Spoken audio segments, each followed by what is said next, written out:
right.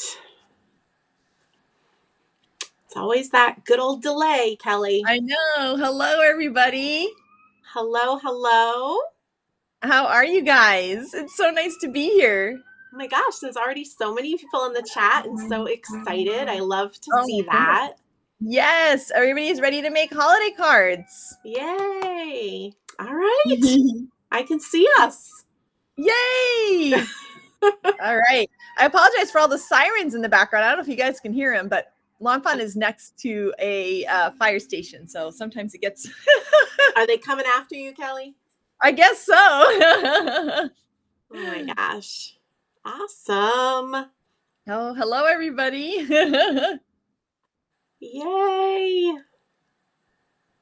All right. I see a lot of familiar names. I see a lot of new names. Let us know in the chat if you guys have joined us for Create With Us before. And thank you to those of you that are joining us live, and welcome to those of you that are catching the replay. It's good to catch us either way. Yes, we're so thrilled to be here with you guys, and we're so excited to be doing Create With Us tonight. Should we kind of, for anybody who's new here, should we kind of go over everything and put up the links for the handout and everything, Jen? Yeah, so we have Shari in the comments. She is commenting as Lawn Fawn tonight. So she'll be helping answer a lot of questions throughout the evening. She's going to throw up a link for the Create With Us page on Lawn Fawn's website. It's also linked in the description of this video as well, if you're catching this on the replay and the live chat might not be there. And what Create With Us is a free mini class that we like to offer to you guys. We do them a few times throughout the year, and we kind of announce the details of them when new releases come out. And part of these free mini Create With Us classes, you can see Kelly's so excited to share the handout, is you can download these handouts. And what it is it gives 2 different card ideas, and it gives coloring guides, and it gives a little bit of homework so that we will all be able to create with us together tonight. So whether you are creating with us or maybe you're just chatting with us tonight, either way works. And just know you can always come back to this video, and you can always download those handouts later and use them for inspiration. So yay. And someone mentioned that Hallmark Channel kicks off their countdown to Christmas tonight. So our Christmas card is perfect timing here. Oh, yeah, but my scary movie heart, that hurts my heart. I'm frantically trying to watch all the scary movies in October. Oh, but most of you guys might already know I do get cracking on Christmas all year long. So it's no surprise that, I make holiday cards all year. I do want to let you guys know behind the scenes, you might hear my friend Josie. Do you want to come say hi? So my friend Josie is here, and we are getting ready to host my Creative Journey Art Retreat in November. So Josie lives up in New Hampshire. I'm on Cape Cod in Massachusetts, and she comes down to help me get ready for these events, and she's at the events helping. So she just rolled on in. She taught all day and rolled all in, and she's behind the scenes. She's going to be creating with us. So if you hear any noises in the background, it's all her. So yay. And a bunch of you guys know Josie too, because she takes some of my classes and has been part of my events before. All right. So I can't believe how many people are watching us live, Kelly. This is so fun. I know. This is so exciting. So I am going to flip the screen. You will still be able to see both Kelly and I, and we can then get right started to creating. So you're going to be seeing my table, and Kelly's going to be creating along with us, and we're going to just do some chit-chatting, and hopefully we'll get Kelly to tell us all the secrets. We gotta get coloring a little bit first, yeah, we gotta get you all, warmed up here. So yeah. I always share a swatch list of the Copic markers that I am going to be using. And this is just as a guide. You can use whatever coloring medium you want to use, or similar colors in the Copic family if you want, or different alcohol-based markers, whatever works for you. And I'm going to be following those coloring guides that are in that downloadable handout. So if you don't have those just yet, you can obviously follow along with me, or maybe you can quickly download that now, whatever works for you. And so we are going to dive right into coloring. I feel all out of sorts. Hey, Joe, Yeah. if you want to bring it up on your phone to see what I'm doing, or my words might be enough. I have no idea. I have no idea. Okay, this is the first time I've had somebody like in my studio with me. Usually, I'm like talking to myself, and so it's like weird, but good. I know it's like I think it's because it's Friday night. We're getting into it right here. It's like we're all getting ready to party here, right? I know.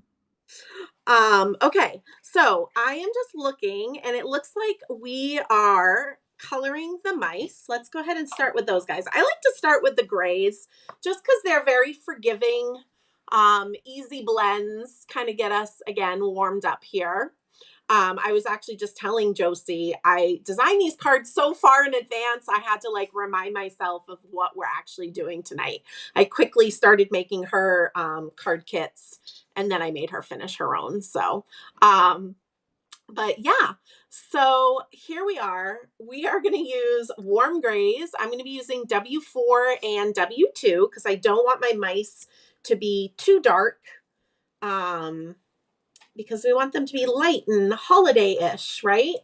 So I like to start with my dark marker first, and I am going to start with my W4, and I'm actually going to add the shadow to all my little mice at first. I just think that's easier when we are coloring all together. So I see that Shari ended the poll, and it looks like 70% of us have been part of Create With Us before, and 29% of us, it's their first time. So that's super exciting. I know, that's amazing. Welcome, you guys. We're so excited you're here. We hope you found the handout and got all that information. And if you have any questions at all, make sure to put it in the comment. And we actually have a fantastic question already, which is, what grays do you like to color in your mice? Warm, cool, or neutral? And I'll answer that one first. I always use either warm grays or different shades of brown. What about you, Jen? I am the same. When it comes to the mice, I like to do warm grays. I have fallen in love with toner grays in the past couple years, but I've never really colored the mice with toner grays. But yeah, my mice are usually either warm grays or browns. Same. So when I am shadowing my mice, I am looking to see what way are they facing, and I want to shadow the opposite side. So if they're facing the right, I'm going to shadow the left, and if they're facing the left, I'm going to shadow the right. And once you figure that out, I also will add some shadow to what I call the crevices. So their little back ear will have a little shadow, their little back arms, a little bit between their legs. And that's the other part that I shadow. I don't get super concerned about, where the light source is or any of that. I just want to shadow the opposite side of the focal point, and the focal point is kind of the way they're facing. So hopefully that makes sense and kind of takes away that mystery a little bit. I know that's a question I get a lot, is how to know where to shadow. Yeah, I always look for curves or overlapping lines, and I'm like, and that's where the shadow goes. And then I try to keep it lighter around their face so you can see their little features. Exactly. And like this little guy right here, he has his arm extended, right? But his chin is overshadowing that arm. So I'm just going to put a little bit of that W4 under his face, if that makes sense. So I'm just going through each mouse, and I'm going ahead and just adding their shadow first. And then we will go mouse by mouse to do our blending. Especially if you're using alcohol-based markers, once you start blending, you want to stay with one image until you're completely done, because the alcohol evaporates quickly, and the saturation that you're doing to your cardstock by blending is what helps them blend easier, but you want to do it before that alcohol evaporates. So, yeah. All right. And some of these little mice are also from, and I set the set aside. It's a previously released set, but it's the Merry Mice. They were just so cute with the little stool and stuff when we start to build our scene for our Flippin' Awesome. So that's where some of these mice are coming in as well. All right, so I'm going to start blending with my W2, my lightest gray, and I'm going to zoom in for this part. So we just see one little mouse. And so I'm going to take that lighter gray and I'm going to blend around the edges until this paper is saturated so that the two colors blend together. But I'm only concentrating on the shadow. I'm not adding any color anywhere else, just where I added that darker gray. So you can kind of see how everything looks blended together here. And then whatever's left white, not their bellies, but on the outer part of them, I'm going to fill in with just one layer of this light gray. Because with alcohol-based markers, if you color over and over and over, it builds up the layers and your color is actually going to get darker and darker. So that's why I like to leave my lightest parts light and white until the very end.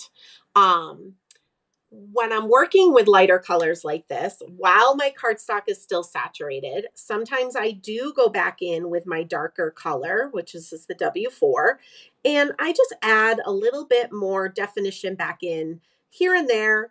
It doesn't need to be everywhere, just to kind of bring a little bit of that definition in. And that I tend to have to do with lighter colors, lighter grays and yellows and pinks and oranges. So yeah, look how cute he is. We will do all of their bellies and ears and cheeks and noses at the end. So I promise I will not forget that. But I just want to kind of keep working on what we're working on and blending out our grays. Are we missing any questions, Kelly? Yeah, I wanted to share some things that we've got. Someone mentioned that the toner grays, she finds them easier to blend than the cools. I agree. I agree.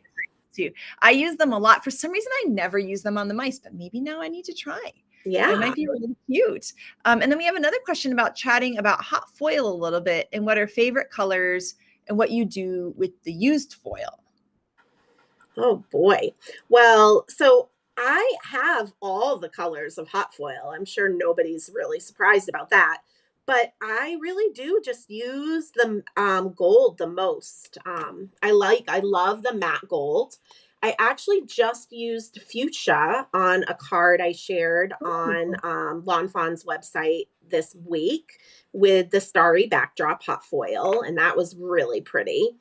And matched perfectly with the purple gold, the purple sparkle cardstock in our autumn mix. So that was a pleasant surprise. After I hot foil something, if I'm in the mood, I do have the solid hot foil plate from Pink Fresh.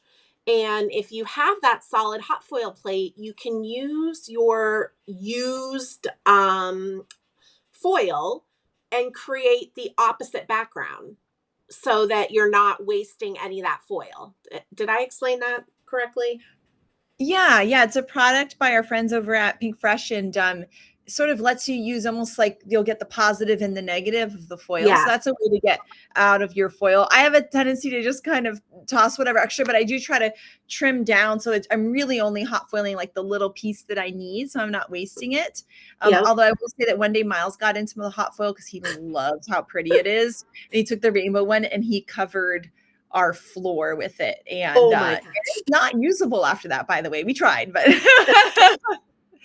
but I really like the rainbow foil. I like the ones that have the almost holographic nature to them. Like there's a gold, I don't remember the name, but that has like a holographic to it. What I like about it is it's almost like immediately sparkly, which is really fun. So pretty. Yeah, so the silver or the gold, but that has that holographic to it. And then there's also this really pretty, like iridescent blue color. And that's my other favorite one. It's just gorgeous. So the white, the gold, or the silver that has the kind of holographic to it, and then that blue one is so pretty. And we do carry some of the foils at Lawn Fawn site, or obviously like you could go to Spellbinders and see more of. They have a ton of colors. Yeah. It's just cool. And we also have a really good question here that I think would be great for you to answer, Jen, because I know you have a class coming up. It says, I need more Copics. What are the best combos you'd suggest getting? Ooh, yes. So if you go to my website, and I bet Shari will link it in the comments because she's amazing like that. But I have a Copic 101 blog post where I share what I think is a good start of a set of 50 colors. And it doesn't mean you're going to buy all 50 at once, but as you're building up your collection, you can kind of use that as your shopping list. And then on that post, I also share my favorite 2-color blends for the whole rainbow. And these are the same color combos that I've been using for 15, 16, 17 years now coloring. And I definitely would suggest to keep practicing your coloring, coming to these free Create With Us mini classes. If you're just discovering these, you can find all the resources for the previous ones on that Create With Us website, on Lawn Fawn's website, where you can download the handouts, and all of them include coloring guides from me. And then I'll also just mention I do online classes as well. So I have a Copic 101 online class where you get a workbook shipped to you. And then I also do Lawn Fawn classes where every single class you get coloring guides.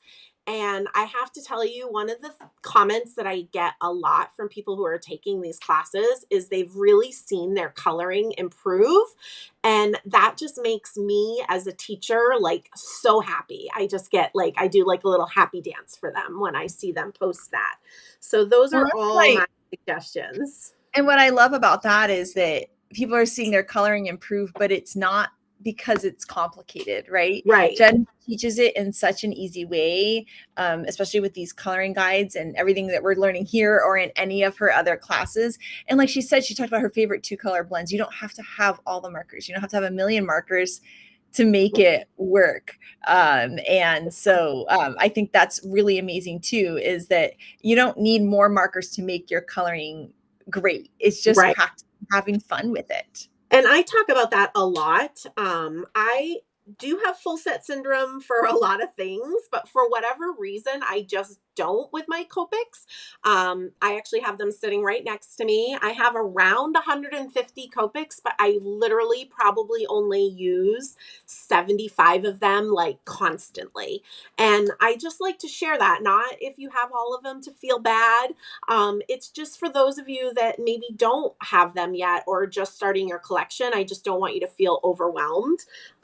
And again, I have been coloring with mine for 18 years now. So it's just, you know, you can keep it simple. It doesn't have to be over the top. Yes, and I have my original markers that I've had the whole time. I'm actually too. not a full set syndrome person at all. Rebecca, who normally joins us, but she's on a trip right now, but she does. So we have eventually had all the markers here at Lawn Fawn, but just like Jen said, I really stick to my favorite ones, which Jen and I have a lot of the same favorites. Yep. And really whatever you have is your favorite. You'll make it work. I used to only have a few markers, and to get different shades of red, I would cover them in brown markers and gray markers, make a different shade of red. Or so there, you can get really, I almost feel like the creativity is there even when you use less markers, which is really exciting too. I agree. And I was actually just talking, well, not really talking, but commenting to my friend Richard on Instagram. He just recently moved and he was wanting to make cards, but he was actually overwhelmed because he had too many supplies. And he was asking like his crafty friends on Instagram, like any suggestions. And I suggested like, make yourself a little kit, like shop your supplies, pull out a few things, and then just work with that. Because I find when I am kind of focused on a project, if I just have a few supplies, I'm more inspired to create more things. I don't know if you feel like that way too, Kelly. Yeah, sometimes I don't know, I can be both ways, right? Sometimes I want to take out 17 stamp sets and combine them all in like a really fun way. And then Oh, other I've times I definitely done that too. right? And then other times, yeah, it helps to just have one stamp set. Funny enough, we do that a lot here at Lawn Fawn headquarters because we create cards for catalogs and things as we show the wonderful store owners that we work with our new products. And for those, we want to kind of keep those cards focused on that exact product. So I literally will only have that product in front of me. And that's really fun. I don't know. I feel like either way is kind of awesome. It's like depends on what mood you're in too, you know? Yeah, Uh, for sure. I actually, even especially when I was traveling and teaching classes a lot, I didn't have as much free time to create. And so my monthly Lawn Fawn blog posts back in those days, I would have like 35 sets on that card. And I did I not remember that. care. I was living my best life. And I didn't have to worry about teaching it. I didn't have to worry about kidding it. I didn't have to worry about somebody, wondering like how many sets do they need to buy. I just had so much fun. So yeah, I can definitely go either way. And here Sheila's mentioning how she's mixing and matching up all her different lawn fawn critters, and they are all friends, and I love that. Oh, I They love all get that. along. I do just want to remind you guys, if you are creating with us tonight, whether you're making the exact cards or you're substituting, I know a few people were commenting on my post that they were going to be substituting some supplies. We love that. Please make sure you guys are sharing your cards. You can use the hashtag LFCreateWithUs, which is at the bottom of the screen. And then also feel free to tag Lawn Fawn and feel free to tag me too, Jen Shirkus. I love to see what you guys create. And again, it doesn't have to be exactly what we're working on. You could be working on your Halloween cards as long as you're with us. That's all that matters.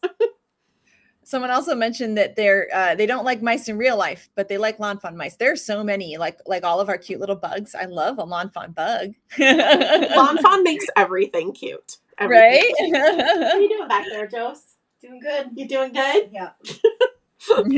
She's like, I've had such a long day working, and now you have me working even more. Yeah, this is good working. So now we're going to do their bellies and their cheeks and their noses. To do their bellies, I'm actually going to be using RV10, which is a really light pink, and W0. And this is something kind of fun that I've been doing lately. I'm going to add a little bit of RV10 on the side of their belly that we shadowed. So on this guy right here, we shadowed his right side. So I'm going to do a thin line on the right side of his belly with the RV10. And then I'm actually just going to go right over it with the W0. And I just like to do this to just kind of tone the pink down a little bit.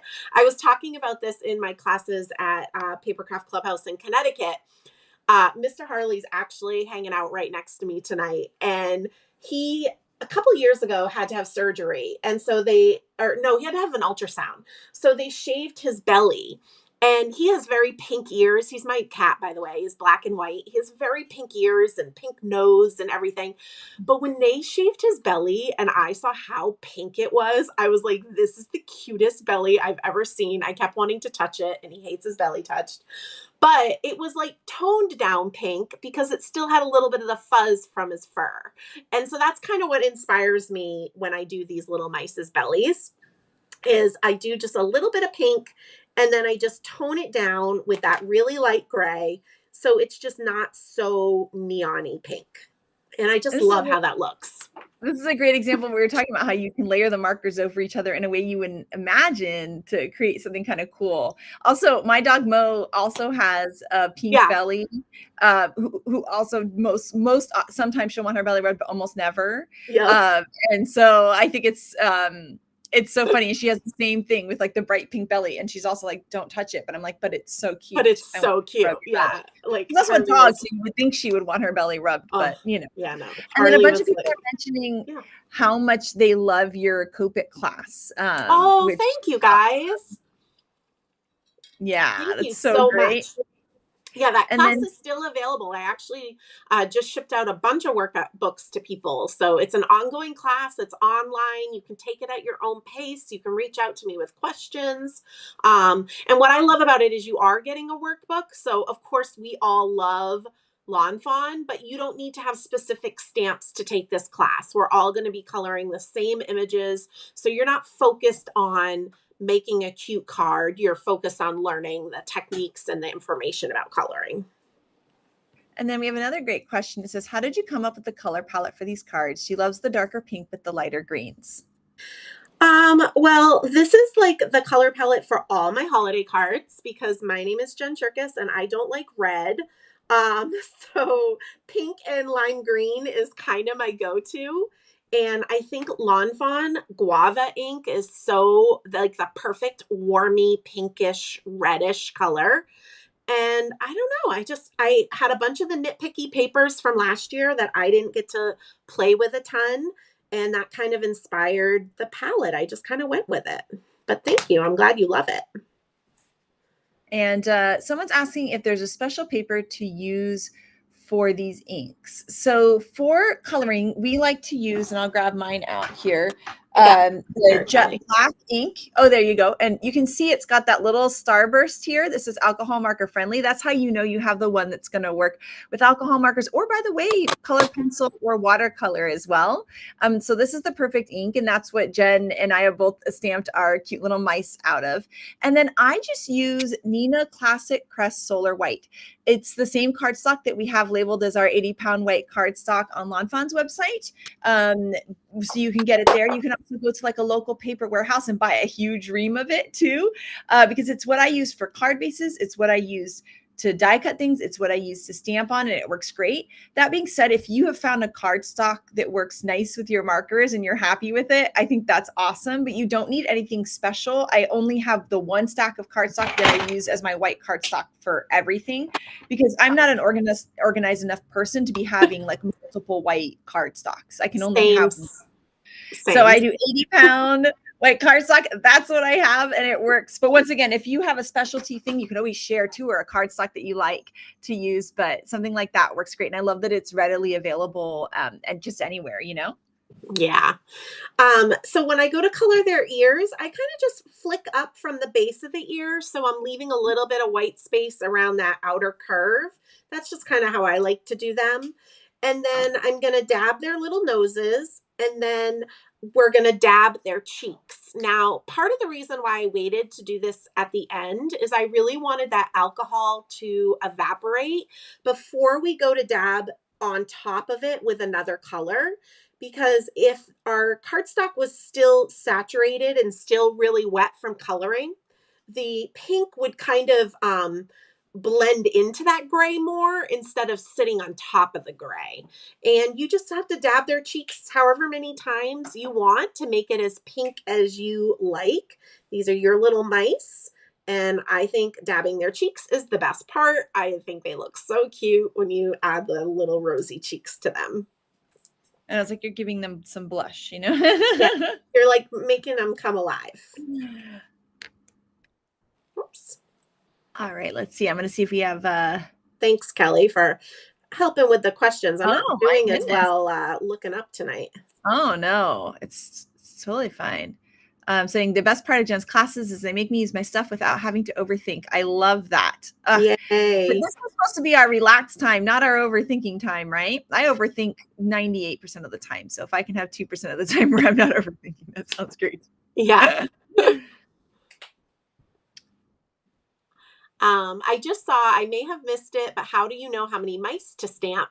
And so you'll want to definitely download the handout for tonight. It's pinned, there's a link pinned at the top of the chat.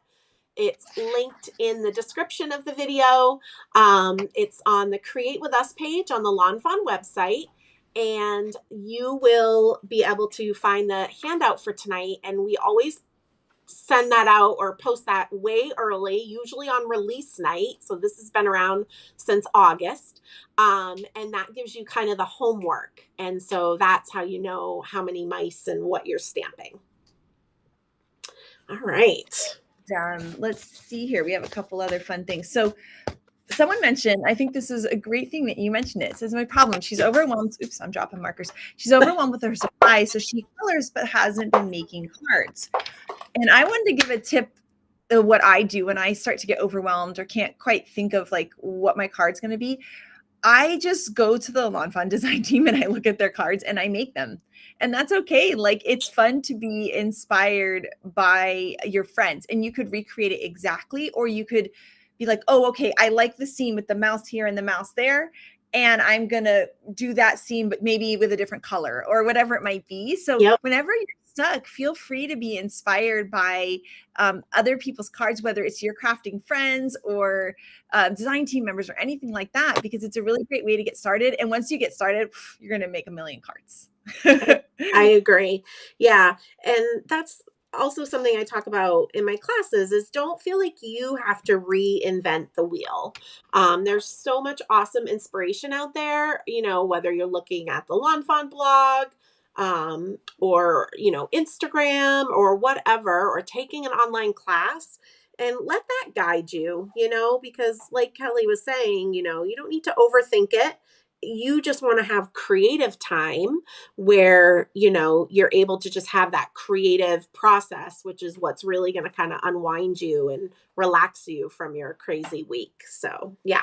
Oh yeah, there's something about using your hands that I don't know what it is. It just really relaxes the brain, you know, whether, I mean, it's crafting or you like to garden or knit or whatever it might be. There's just something about it, creating something with your hands. It really kind of calms the mind. I agree. So I'm coloring the greens now. So I'm using YG09 as my dark green and YG05 as my light green. So right now I'm taking the YG09 and I'm just dabbing it under the boughs of the empty tree and the Christmas tree. And then I'm also on the Christmas tree dabbing it under the string of ornaments. So we're just adding a little bit of shadow. And then I'm going to go ahead and blend out with the light green. So I'm going to use YG05. And just like when we were coloring the mice, I am going to make sure that I'm blending out where I put my dark marker first so that it looks kind of like this. And then I'll finish filling the tree in one layer with this light color. And that's going to add some really nice dimension. So pretty. We're a little behind, so I'm gonna catch up on some comments while Yes, we're all please do. coloring in this tree. A couple of things. Someone's saying they'll defer to see what colors look best. Also, if you're ever creating with a specific stamp set, as I'm guessing you guys know, we create intro videos for almost all of our products. So there's a video out there. You could buy a stamp set from 5 years ago. You can find the video, and in the video, you'll see me color through them, and you can see what markers I use. So if you're ever like, I don't want to think about this tonight, or I'm not sure what color to use, and it happened to have not been a Create With Us class or a Gen class, you can also check out the intro video and find some things there. Shari also mentioned to make sure if you guys are going to be posting your cards, which I hope you do on Instagram or Facebook or wherever you like to share, make sure to tag us so that we can see the comments. So at Lawn Fawn, because sometimes the tagging doesn't always, the hashtags, we can't always see them. Yeah, the way Instagram's using hashtags is different now, and it's kind of a bummer. So yeah, definitely make sure to tag Lawn Fawn, and also feel free to tag me as well, because I love to see what you guys create. Oh, someone's saying how much their friends and family love the interactive cards she makes, which I think that is amazing. Yeah. And somebody was giggling about how you were like, oh, he's my cat, by the way, because we were like, oh, most people know, but if you're new here, you may not know. And I'm talking about Mr. Harley and how he has a shaved belly. Yeah. I'm like, this could go weird real fast. And then Shari's saying I can come meet Scout and she loves a belly rub. Oh, I would love it. I know every once in a while Mo throws me a bone and she lets me rub her belly, but she's just, she's as close to a cat as a dog can get. So, when she's okay with me petting her, then, that's how we do. I'm A lot of people not sure that I'm going to be able to go meet Scout with Chris, my boyfriend, because he is going to steal Scout. Like legit asked me the other day, like, can we get a Scout for Christmas? And I'm like, no, that's not happening. Because said Mr. Harley will pack his bags and move. Yes. Another great question for you, Jen, while you're coloring the scarf there is, will you be restocking any of your apparel? She's been dying for a glitter all the things sweatshirt. Yes, I am. Josie and I are going to talk about that this weekend. I would suggest, I don't have the time before the holidays to do a big reorder of I usually like to do a pre-order so everybody can pick and choose exactly what they want. So what I suggest that you do is make sure you sign up for a stock notification on what you want, because I'm hoping Josie's going to have time to organize the stock notifications and I can place a quick order before the holidays with those. And then you'll get an email when that's restocked. So, but do a stock notification and subscribe to my email newsletter, because it's always best to do that for when I do a pre-order in the new year.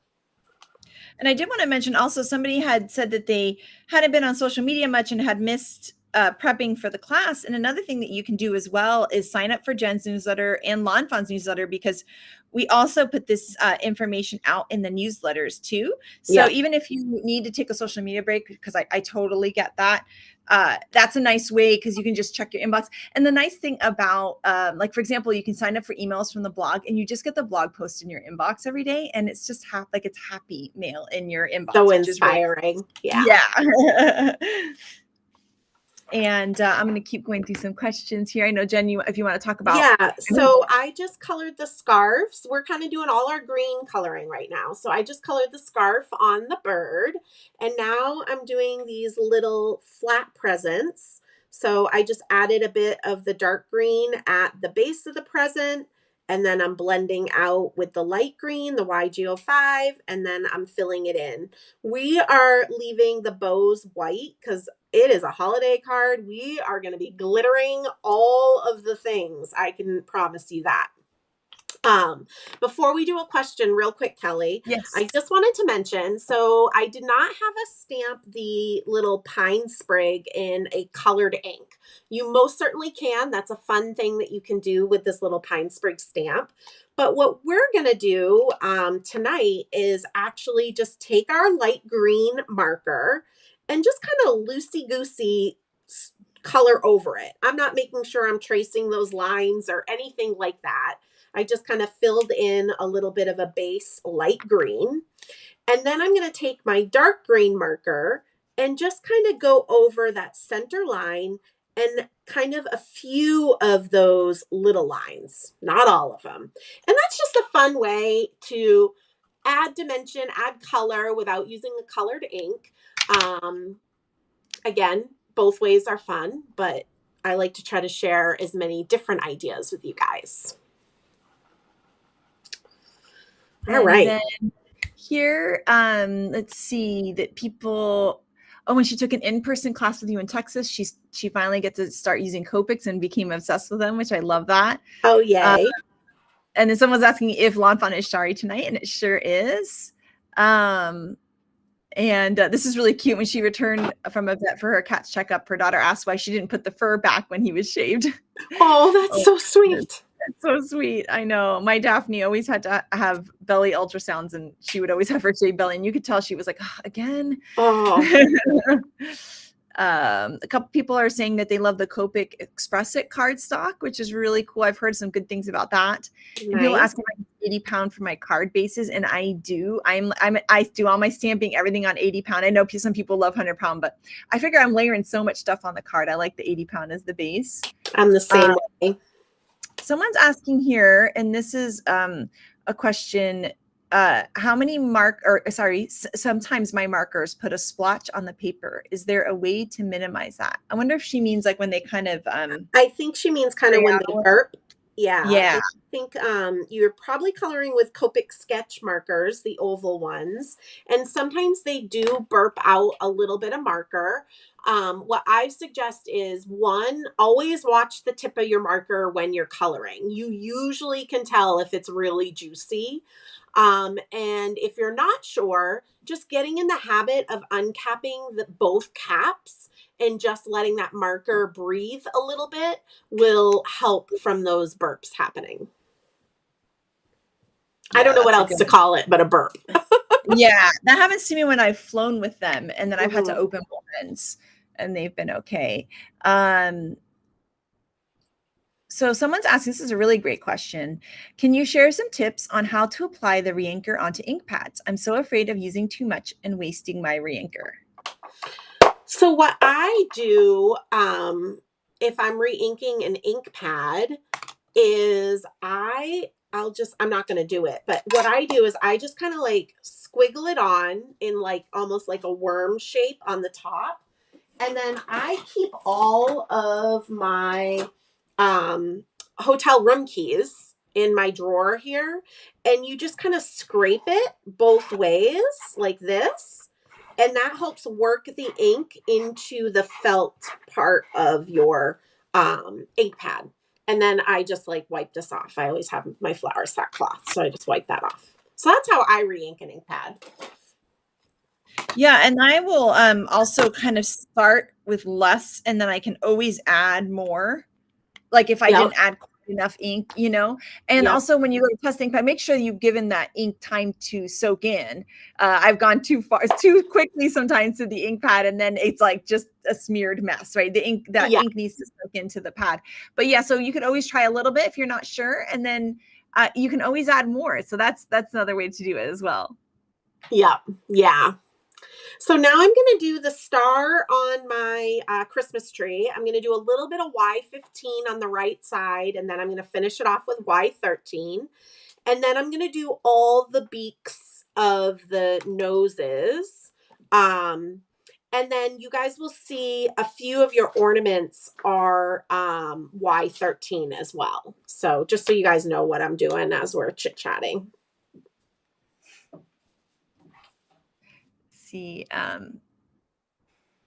Someone's saying how much they like that there's a tag on the blog for the different stamp sets. So the blog's really great because you could literally click on the tag for a stamp set and it'll take you to every blog post that has that stamp set. So that's a really great way to get inspiration as well. And a lot of people tonight, they might be organizing or they're prepping for the next card, but they're here hanging with us. And I think that's amazing. Love that. Someone's asking if they missed any sneak peeks, and I have not given any sneak peeks yet because I've been trying to catch up.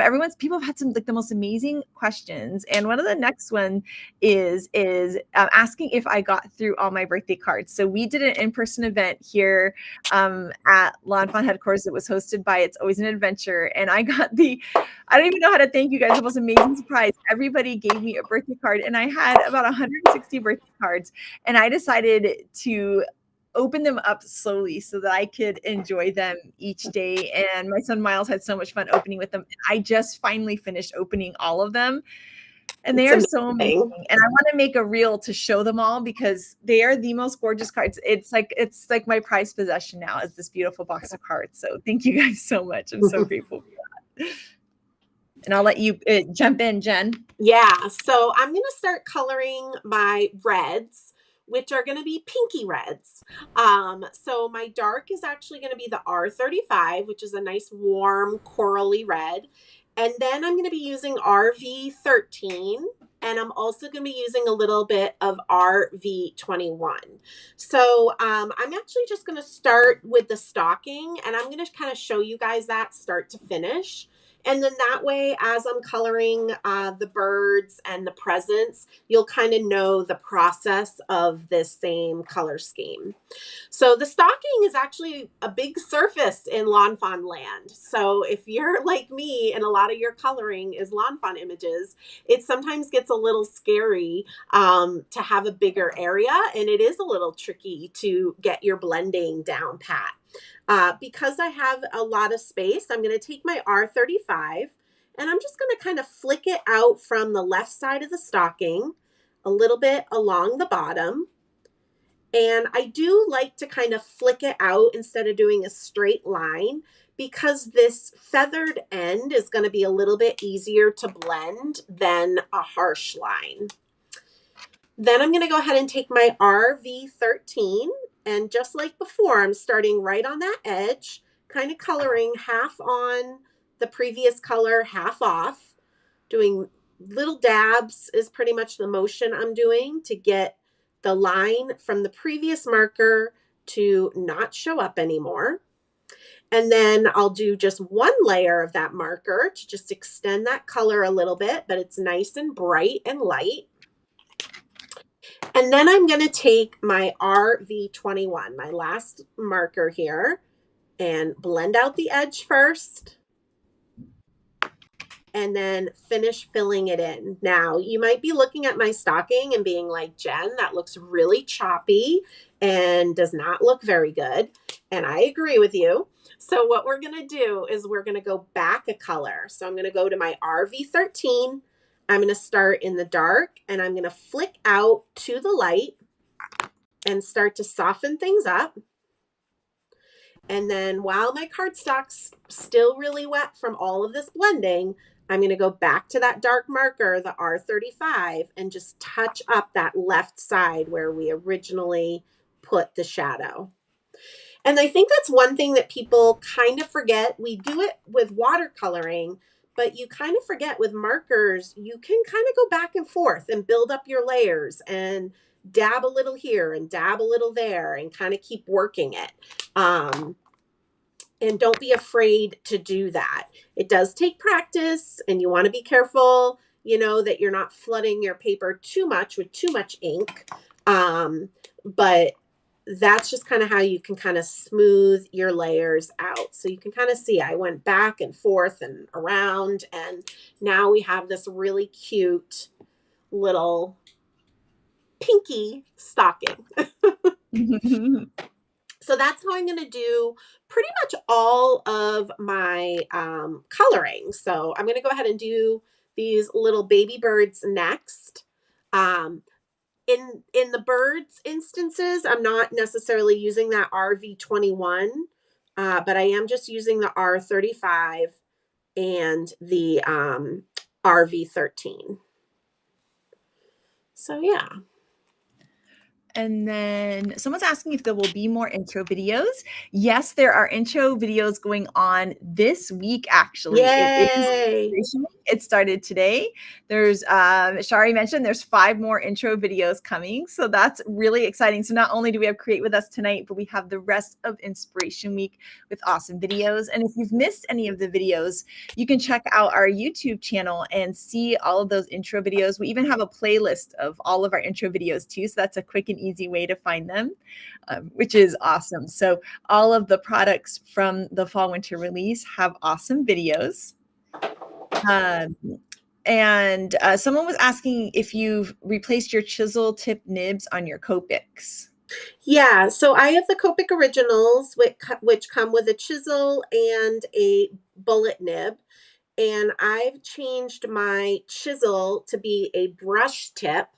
And when you get a brush tip for the Copic Originals, I was trying to find, the brush is a lot shorter than with a sketch. So I just personally find it more manageable. It doesn't let out as much ink. And so that's just what I'm comfortable with. So I do have some sketch markers in my collection, colors that don't come in the originals, I'll have in sketch. But that's kind of how my markers are. And I do, I have all of the sketch style, but some people even take the chisel end of the sketch and they replace that with the kind of that bullet tip that the originals have. So you can kind of find what your favorite one is and then replace out the one that's your least favorite. Even my son has figured out that he doesn't like the chisel tip end. He opens it up and he goes, nope, pops it back on and grabs the other side. Because he wants my markers and not Crayola markers. Yeah, that sounds about right. Yeah. And someone's asking if she can share cards that she makes from sets from the Crop and Create event. Of course, please do, and please tag us. We would love to see them. We all Um, know what set you're talking about too. yeah, and I want to send some love out to Beatrice, and I'm glad that you're able to make some Halloween cards soon. And a hi to Mindy from the design team. She's here in the comments too. Yeah. Um, and let's see here. Someone says they always watch the intro videos when they start a new card with her Lawn Fawn stamps. I love that. Yay. All right. Oh, we're so glad that you guys are here and crafting with us.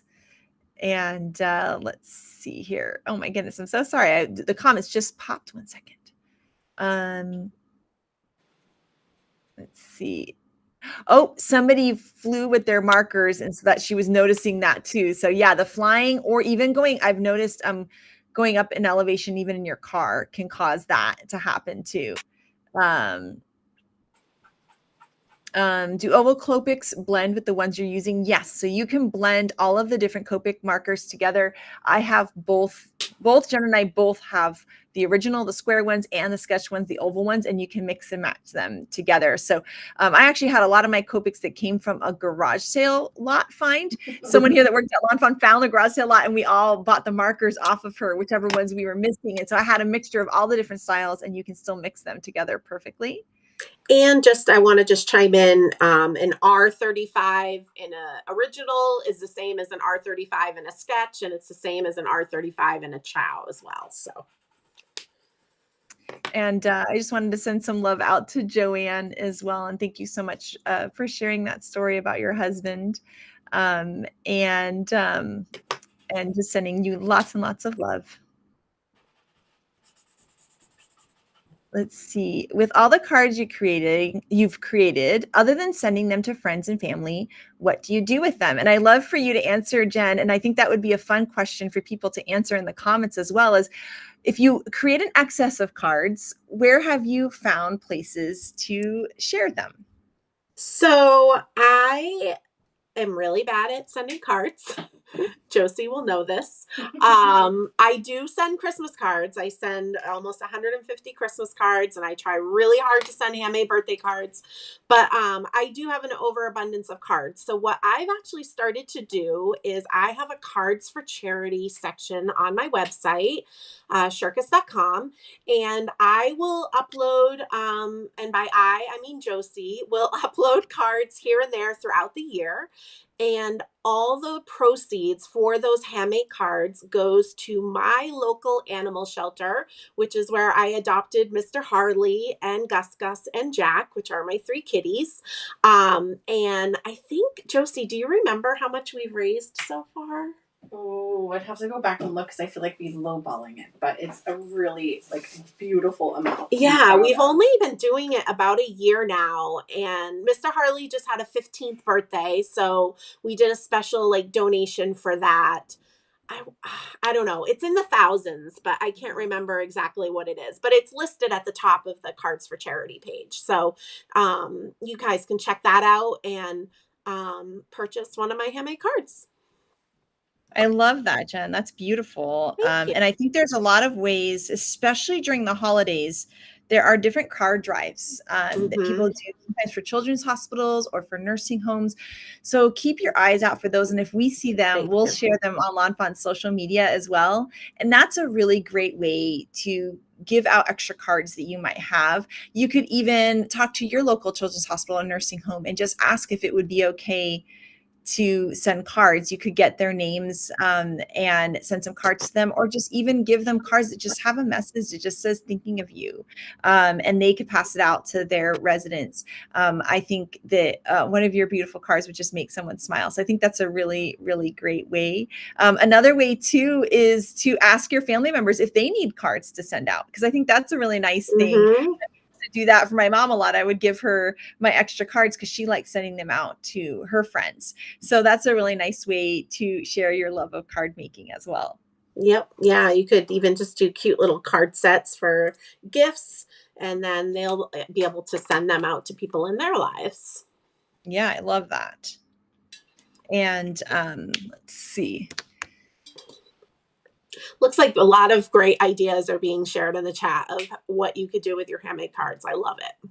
Oh, I love that. I know I'm behind in the chat here, but I'm catching up. No And worries. Jackie said she made me a birthday card, and thank you so much, Jackie. I can't tell you. I mean, really, this box is so sweet, and Miles looks through it every single day. So I'm excited I need to make a little reel to share everybody with these cards with everyone else too. I can't wait to see them. Let's see. I'm catching up here. So I'm just doing the mistletoe berries, all R35, and then the little sprig of berries. I'm doing a little bit of R35, and then I'm just dabbing it with RV13. Of course, you could just do one color. I just sometimes get a little extra with things. You know.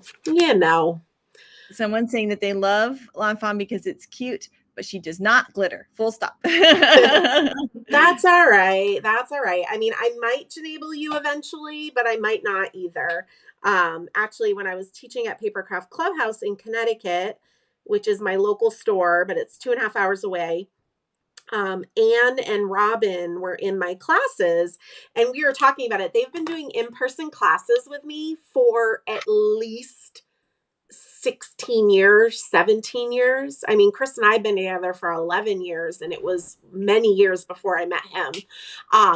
And Robin does not glitter. I think I could probably count on one hand how many times I've seen her touch my Prisma glitter. So she always brings like a sparkle pen with her, and that's fine. We're still friends. I'll still be her friend. It's okay. A couple people are asking if the premieres are the intro videos or premieres this week. We don't have premieres this week, but we will with our December release. And someone's asking the next release. So we have a release that will be, of course, I've got to open up my calendar here so I don't say the right thing. It's our Valentine's theme release, although the sets can be really used all year round. And that's going to be December 14th. I like that it lands up on the 14th. But also, if you're a big Lawn Fawn fan, I would definitely be subscribed to our newsletter, for November 2nd. I think that would be a really good idea. I wonder why.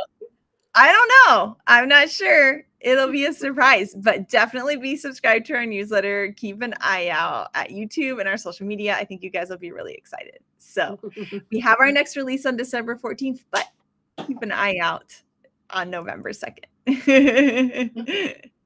So I'm finishing up with my pinks here. I'm giving the tree skirts a little pink tree skirt. So I'm using that RV13 as my dark. And then I'm going to fill in with the RV21, just so you guys know. And someone's asking, what do you do when you travel with your markers? I just pop both ends off and give them a second, and it kind of regulates the pressure inside. And then it seems to be okay after that. So I don't know if, Jen, you agree, but that kind of seems to work. The Copic Originals don't burp as much as the Sketch. I still do, but I used to travel and teach a lot, and I brought my markers all the time with me. But yeah, just uncapping both ends when you get to your destination. I would just uncap both ends, like start with marker 1 and go through, all 50 markers, and then go back to marker 1 and just recap them. They don't need to be uncapped for long. No, and I will say that I have also traveled a lot with markers, and I've only had them do that a few times. So it's not, you could also just try it off on the side a little bit. And if it doesn't have the problem, don't worry about it. And if it does, then uncap it too. Because I've not had too much of a problem. Tammy just said, all I want for Christmas is more Lawn Fawn goodies. It sounds like she needs to let all of her family and friends know she wants some Lawn Fawn gift certificates.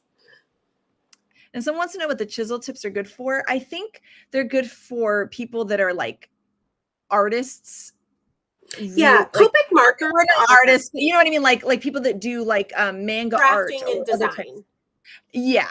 So they works for techniques. But that being said, I know there are people that use the chisel tips for really cool techniques for card making, and I bet you could find some pretty amazing videos on that too.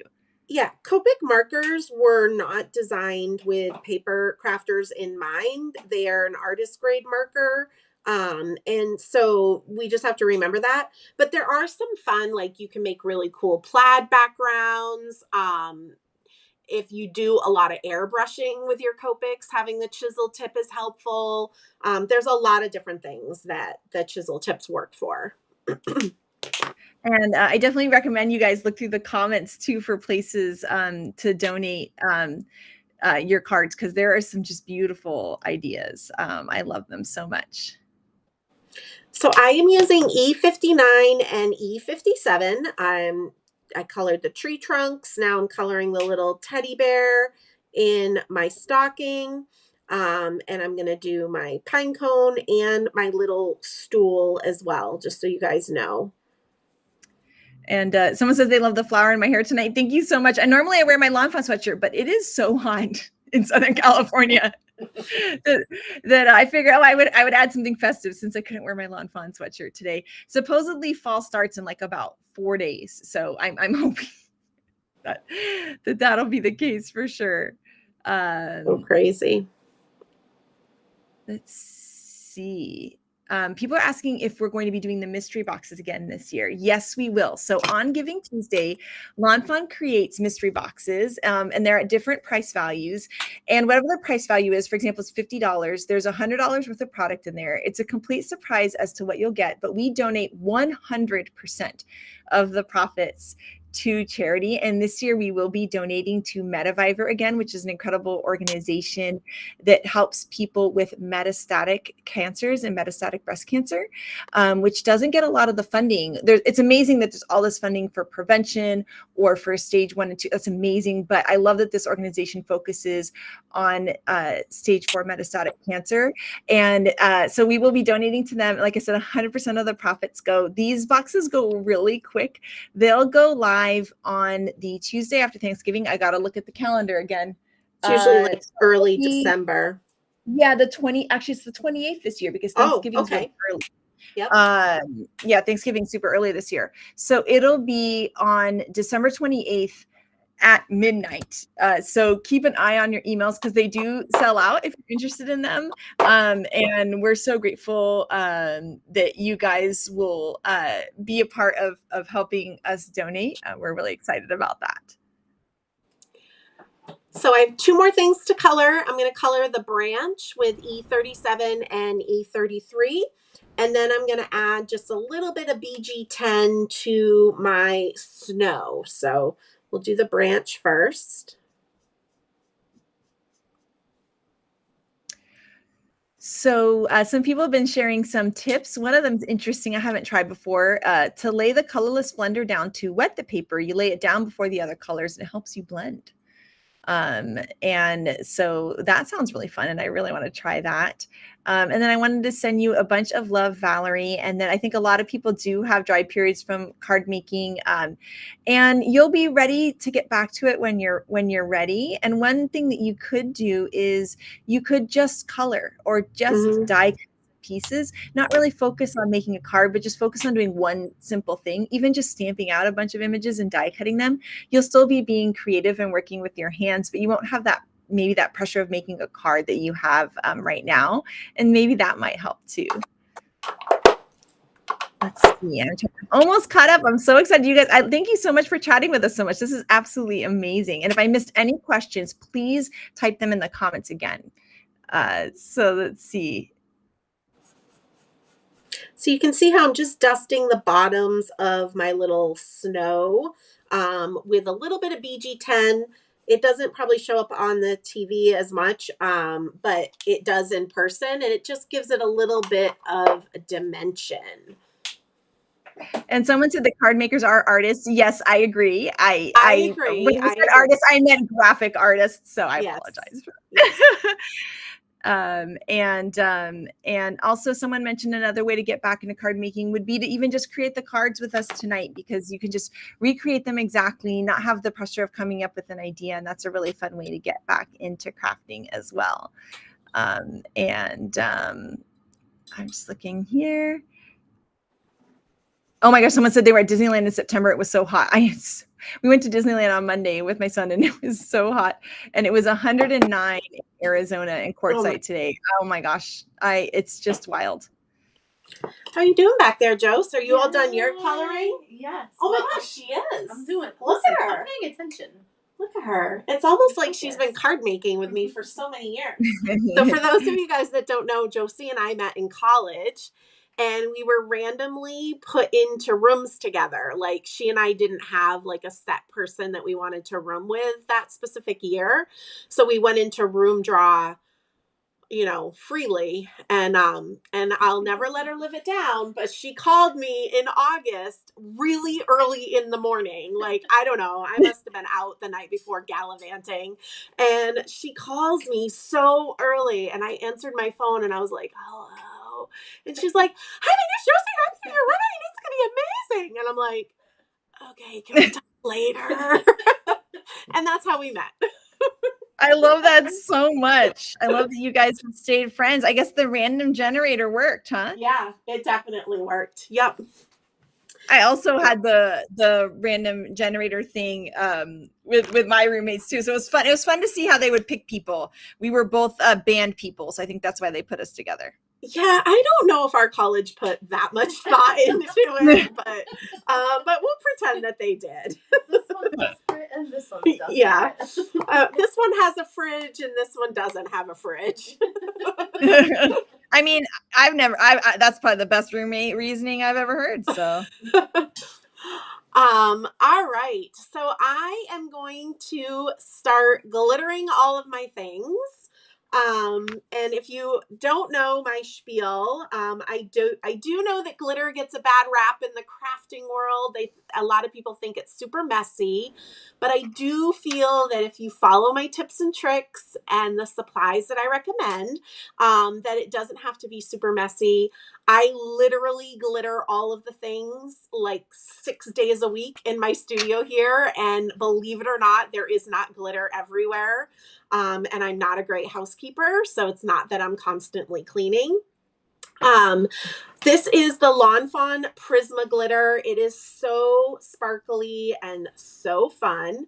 And I think rule number 1 is you need to contain your glitter. So I love these storage food containers that they're like approximately 5.5 by 5.5. If you are using anything smaller than this, or even keeping your glitter in the container it comes in, the small container, and using a coffee filter and filtering it, all of those things kind of have more chances of spillage. So you'll see I keep my glitter contained. And then my other tip is the Sakura Quickie Glue Pen. I absolutely adore this glue pen. I have been using it for well over, 15 years now. Obviously not this specific glue pen. But I just think when you use the Quickie Glue Pen, it really holds on to the Prisma glitter really well, and you don't have like a lot of fallout from it. I do also say if you use this Quickie Glue Pen at least once a month, they do not dry out on you. I actually use them down to the very last drop. I always share on my Instagram stories when I get down to the last drop. It's so satisfying to me to use up my whole Quickie Glue Pen. And so let me just share with you guys how I glitter all of the things. Now, I tend to glitter all of the things before I put them on my card. There are sometimes I'll put something on a card and I'm like, why did I not glitter that? What was I thinking? And so sometimes I'll glitter things once they're on the card, but I mostly glitter before they're on the card. And so what I do is I take the Quickie Glue Pen and I'm just going to draw where I want the glitter to be. And in this instance, I'm going to fill in the whole bow on the present. I'm going to trace the lines of the candy canes, and I'm going to trace the scallop line on that top of the stocking. And I'm going to do that all first. With the Quickie Glue Pen, you want to have a gentle hand. You don't want to press really hard. It really is just a ballpoint pen that's letting glue flow out of the tip. So I have a very gentle hand and I fill all that in with glue. And then I take the image and I'm just going to dip straight in and straight out. And if you like to use tweezers, you most certainly can use tweezers for this part. I never drop my image in the glitter and kind of swoosh it around. If I accidentally drop it in the glitter, I do get tweezers. If you touch your hand to glitter, that's when you're going to start to get messy real fast. But I just go straight in and straight out. And then you'll see there's a lot of static cling. And what I do with that is I take the hard surface of the pen and I tap it on the hard surface of the cardstock right over my container. And that just drops all of that static cling off. And then this is good to go. You could flip it over, put your foam squares on it, and put it on a card. And I absolutely love glittering all of the things. I find it just as therapeutic as coloring, honestly. So I'm going to just start glittering all of the things. We're going to glitter all the bows on the presents. I'm just looking at my samples because I haven't really looked at them in a while. We're going to do the berries on our mistletoe and our little berry sprigs.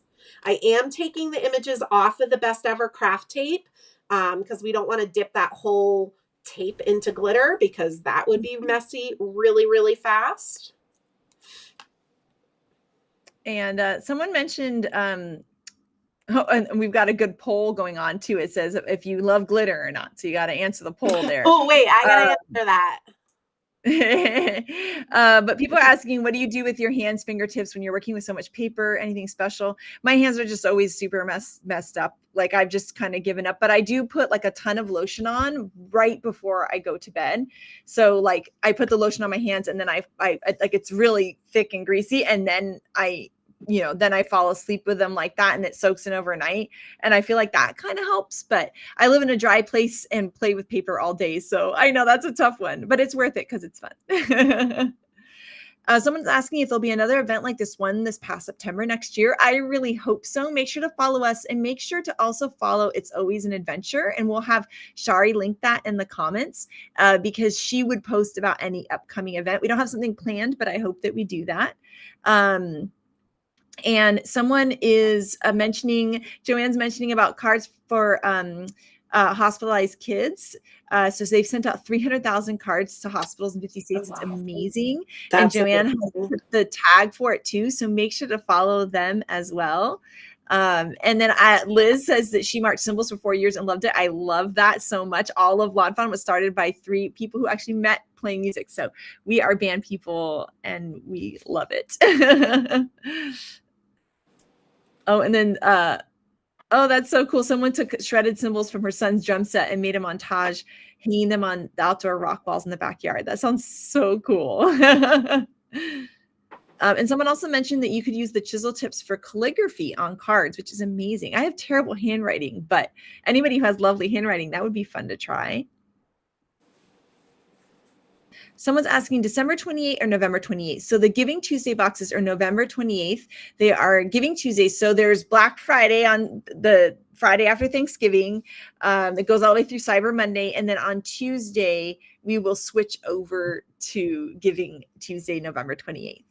And Giving Tuesday is like a worldwide thing, I think. Definitely a nationwide thing. So nationwide. Lots of people do something for that. Yeah, so you'll find a lot of I bet a lot of different companies within the craft industry and all industries doing something. Mm-hmm. So you'll have to take a look out to see what they might be doing. Yeah.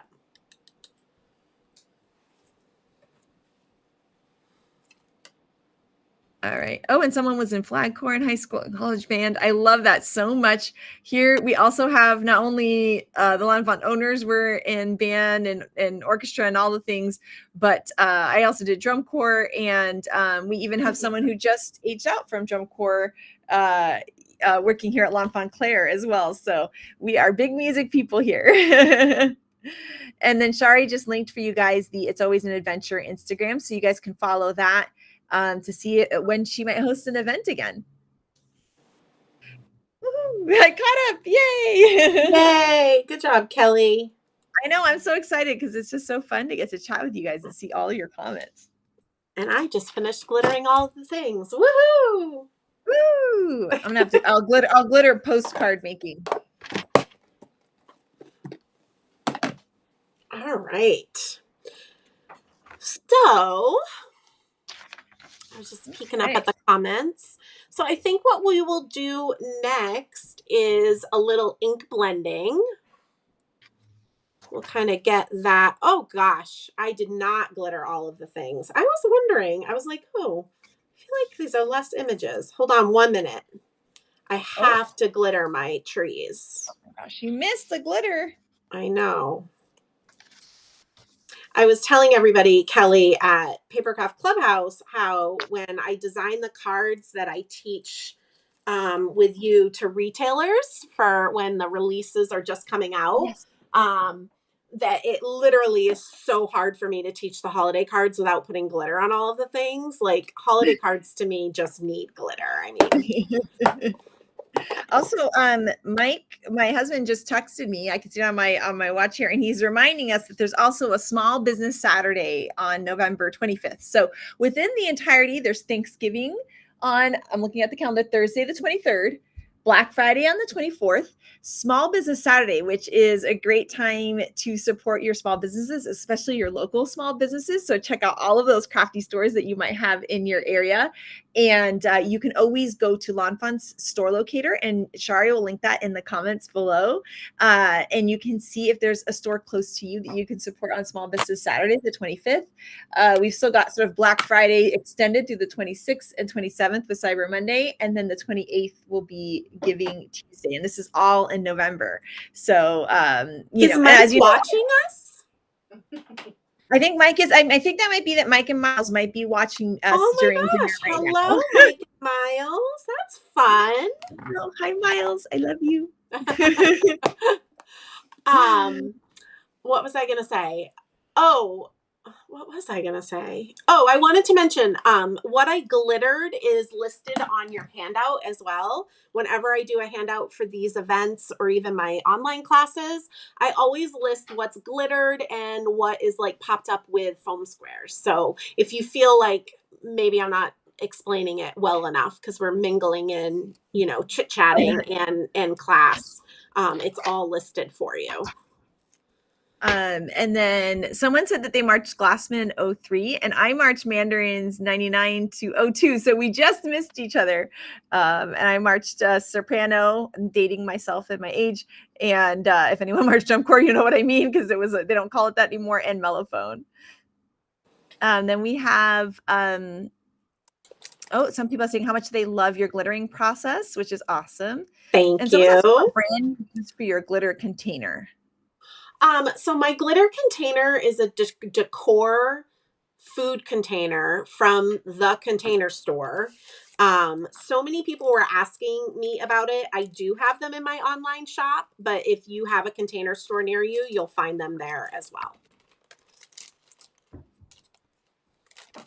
And what I love about those containers is I literally traveled all over North America with like 8 containers of glitter with me.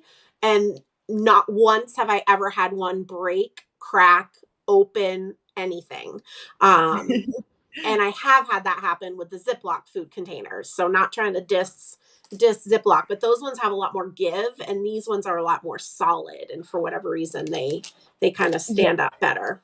I have also had a Ziploc one bust open in my suitcase, and everything was glittering for a very long time. And then Sunny from LFHQ is in the comments. Hi, Sunny. And she's saying hi, Miles. Aw. All right. So we are going to glitter the bottoms of our letters. So I had die cut some letters that spell out Mary with stitched Oliver's ABCs. One thing I do just want to remind you guys and to stress in these classes and my online classes, you most certainly can substitute. So if you have Henry's ABCs or even Quinn's ABCs, you can use whatever it is that you have, right? It doesn't have to be exact. I am going to dust the bottoms of these letters with the Lawn Fawn Guava ink, which I was talking about at the beginning of this class. It's a really nice, warm, pinky, reddish color. I love it. I use it so much. And I'm just going to use a blender brush. I'm going to just ink up my blender brush a little bit with some ink. I'm going to zoom out a little bit. And I am working on my tabletop, which is made out of glass. So I'm actually just going to tap off on my non-porous surface, and you can see a little bit of ink kind of dropped off my brush. And then I'm just going to start blending right on my non-porous surface. And I'm just going to brush that ink up into the bottoms of my letters. And I love the way this looks. I think that is so pretty. Jose, do you need a non-porous surface? I'm just actually going to see what it looks like without having that supply and just glittering the bottom. Okay. So I'm looking around my room where a craft sheet might be. I feel like some people may not have that, and I'm just gonna go with what. Yeah, I'm just doing it on a piece of scratch paper here because it's just what I had in front of me. Yep. Use what you got. Yeah. And so I'm going to just do the bottoms of each letter. If you have like the plastic from your stamp packaging, you could use that as well. Oh, yeah. You know what I used to always do? I haven't done this in a long time. I need to do it. I used to always take the plastic and then cut a piece of cardstock to the size of the plastic packaging, put the cardstock inside, and then now you have like a palette, a place to blend, and your idea, which is really nice too.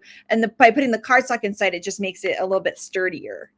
I laminate a piece of cardstock for a palette too sometimes. Oh yeah, that's smart. Yeah, this is like those who don't have a laminator are laminating. Josie is not following the directions. Well, listen, not everybody has those supplies, so I'm just gonna do. I'm just teasing. Someone says that they like Lawn Fawn guava ink better than they like guavas. That's really funny. So I don't know how many years I'm oh really? See, I'm Cuban, and it's sort of like in all of our desserts. Yeah. And I love guava so much. So that's why we have like the different guava things, because it's one of my favorite things, and about a different ways in pastelitos. And like there's this, I don't even know what it's called now, I can't remember, but anyways, if you put like guava jam or guava paste with like a Swiss type cheese or a milder cheese on a cracker, it's so good. I bet I would like it. All right, so now this arched window from, you'll have to remind me the name of this, Kelly. Snowflake. The Winter Wonderland window. Yeah, that thing. Yeah. Thank you. I am going to take the Lawn Fawn celery ink. So this is a lighter green. And I am going to just dust the insides of this arch and then the outer four sides of this panel. And again, it's just adding a little bit of dimension to this pattern paper. Just be gentle when you're doing it because you don't want to wrinkle, which I'm really just saying that to myself. Some people are saying that they love guava. Some people are saying they never had it. If you look it depends on where you live, but in your grocery store, if you find Goya products, you might be able to find a guava jelly and try it that way. And it's delicious. Okay. Yeah. And the fruit is good as well, but like we always had it in like guava jelly or paste or different forms like that.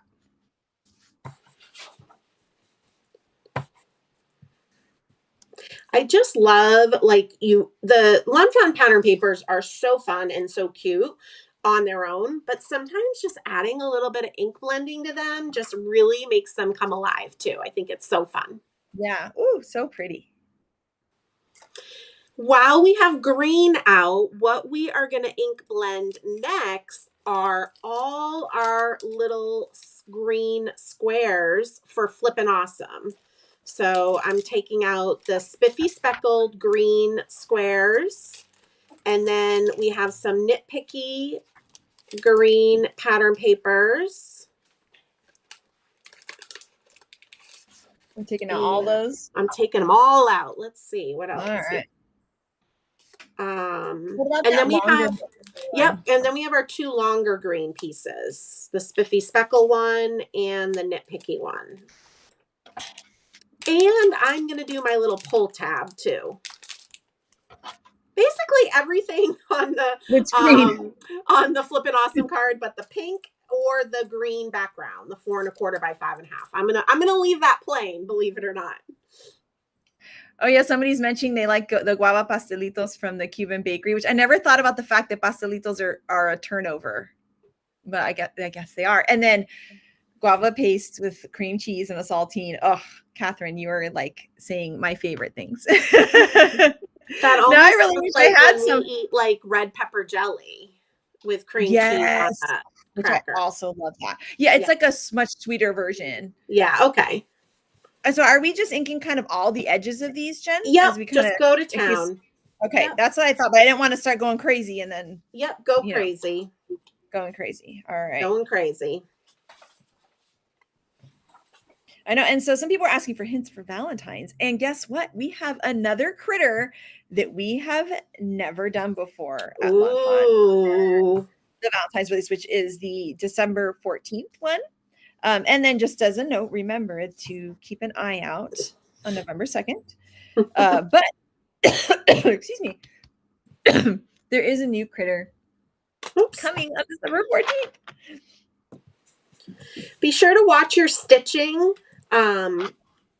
because I had us die cut 2 of our stitch squares with like that bigger knit pattern and 2 with kind of that sweater pattern.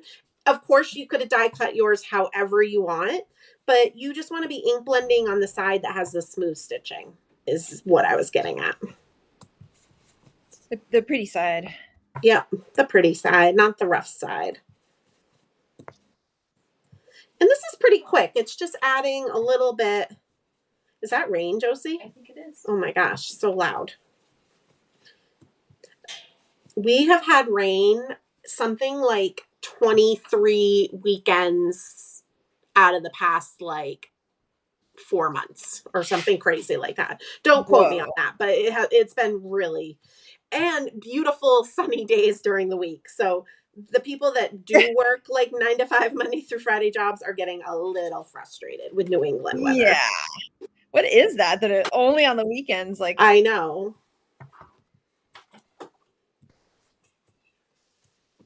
Josie, like this this is my workout for the day. Okay. It is. It's like it's probably not great that this is my workout for the day. I know, right? Getting your blood pumping. Get my arm workout. But I still don't have like, huge biceps for my ink blending. I don't understand why. I know, right? I don't understand why my right arm isn't like very strong. So I love that there is a request for a thinking of you and happy birthday hot foil plate. I think that would be so beautiful. There is one new hot foil plate. And so hopefully you guys are going to love that. Oh my gosh, there was hail in North Carolina today. What is going on? Oh, wow. I know. I'm just excited because it looks like Monday it might cool off.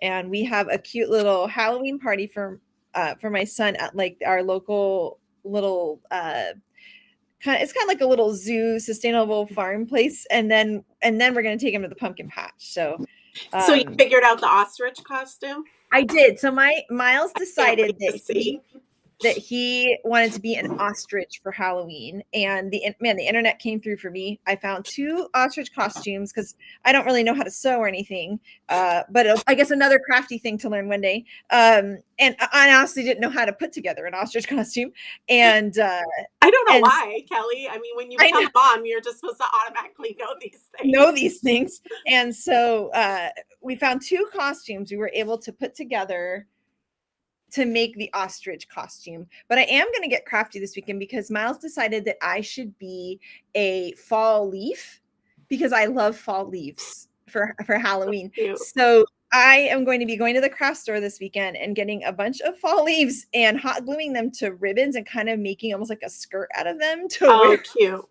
And like, I think I'm gonna make a little fall leaf like headband.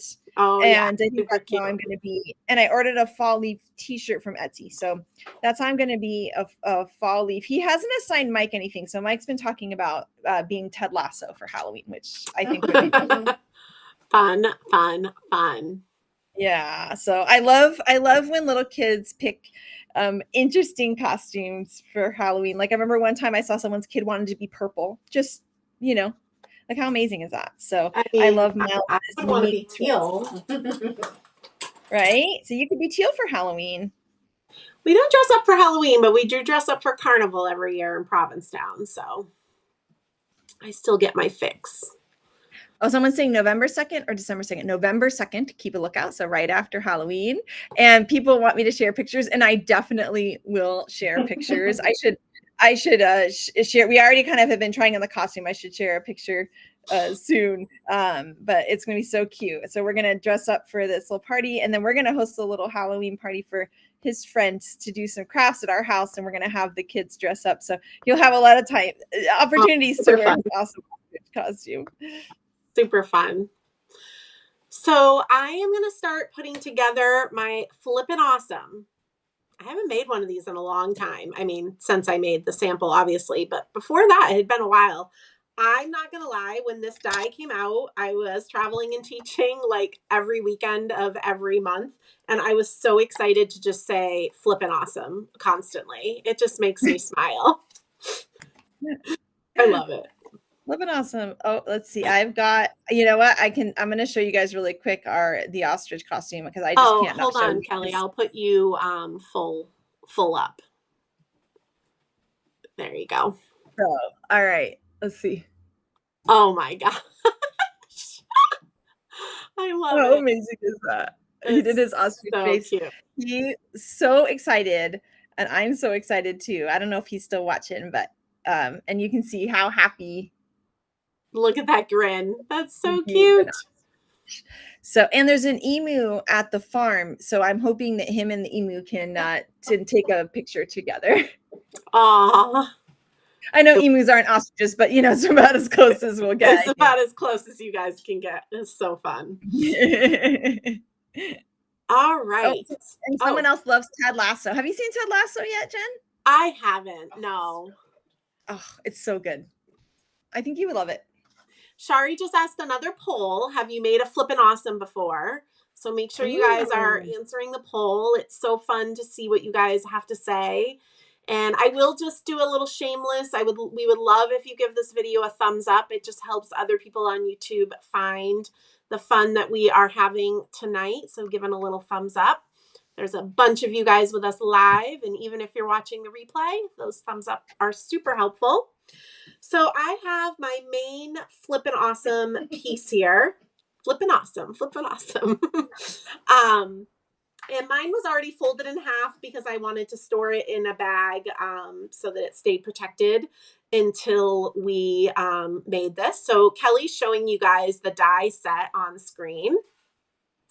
And so this main die piece cuts out the panel, but it also does 4 little score lines here.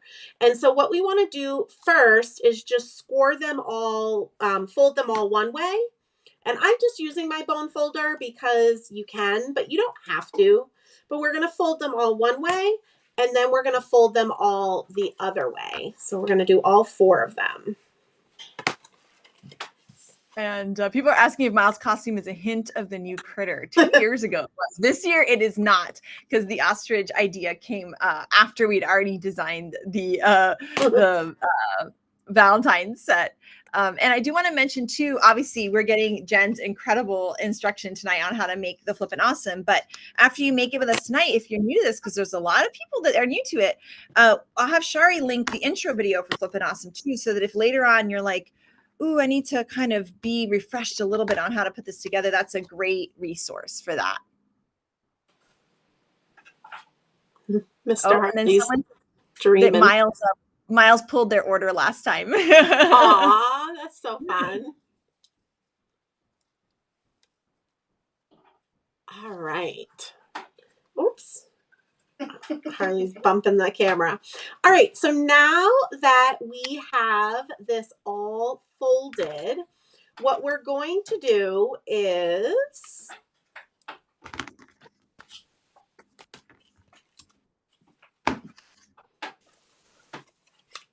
I was just reminding myself, I'm going to hold it so that it is horizontal so that the tab is on the left side. And at the end here, we have this square, which is essentially the same size as our square paper.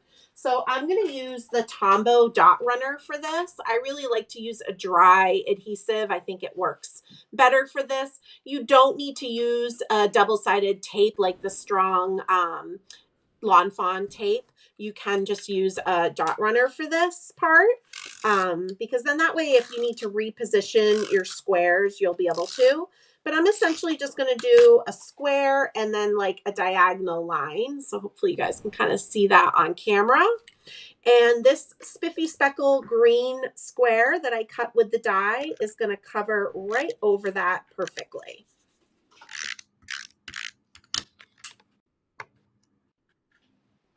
So to note, Jen, this one is glued down all the way, right? Correct. Yep. All completely glued down. And then I'm actually going to use Kelly's trick. I'm going to just grab a colored marker.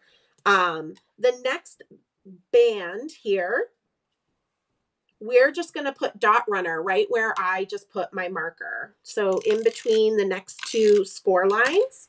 And you're going to take your next Spiffy Speckle piece and you're going to line it right up to that score line and stick it down. And so essentially it's going to flap because it's only stuck down on that like 1/2 inch right there. And you're going to just continue that process for all 4 of these.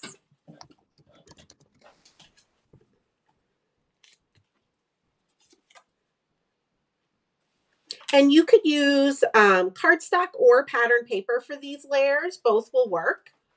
I know, you know, sometimes we have suggestions of what weight paper works for certain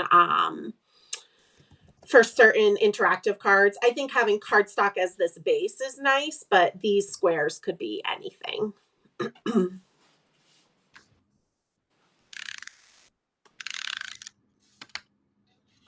All right, and then now we're just going to alternate our stitched squares and add them to these panels. So I'm going to start with that big knit square.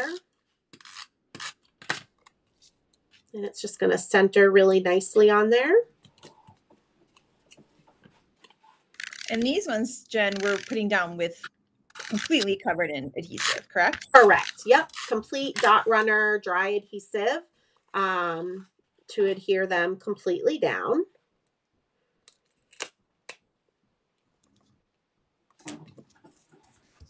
And I'm just alternating the big knit and the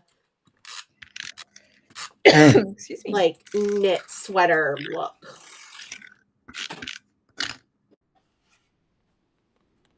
And the Flippin' Awesome die, if you guys don't own it, it cut all of this out. It has all the pieces to do everything we've done so far. Oh, Grace. Yeah, hi, Grace. She's from the design team is here, and she's saying how much she loves the sound that the glue up can make. I'm the same way. I could listen to this little sound all day. I just love it. So you can see how you can see the different patterns kind of peeking out. And someone's asking if we have any more plans for more coloring books. Not as of right now, but I'm glad to hear that you like them. Maybe we need to do a summer one still. We've done spring and winter so far. Yes, please. Mermaids, and a couple more mermaids. Right? So cute. All right, so now we have these 2 little tabs that are hanging out, and we're just going to gently fold those back away from our pattern paper. Again, the die has put some score lines there for you already. And at this point, it is a good idea to use a strong tape. And I'm gonna use double-sided tape. I only have the skinny tape. I could have swore I brought some of the wider tape, but you're just gonna fill this whole panel with a strong adhesive. Should definitely still be a dry adhesive. Someone's asking why not use wet adhesive. And while you can, it's just you would have to wait for all of it to dry. And I always want to keep making the cards. Also, the nice thing about the dot runner is it does give you some flexibility. So if you needed to peel something off and pop it back on, you can do that before it's cured. So that's kind of nice as well. But for this, it would be hard to wait for each little piece to dry. But if you're patient, then you could use wet adhesive too. And I also just, when I'm making anything that has movement, I don't like to use wet adhesive because if any accidentally oozes out where it's not supposed to be, it might hinder that movement. So that's why I try to use a dry adhesive. So we have adhesive on these 2 tabs here, and we're going to go ahead and just peel the liner off of these little tabs of the adhesive.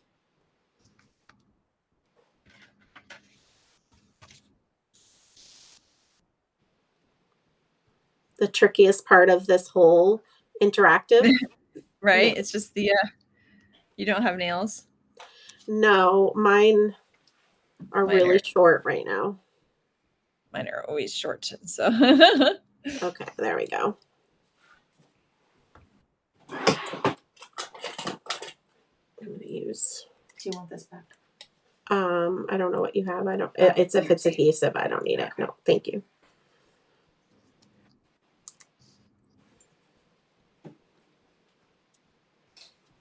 There we go. All right. So once we have those peeled off, we are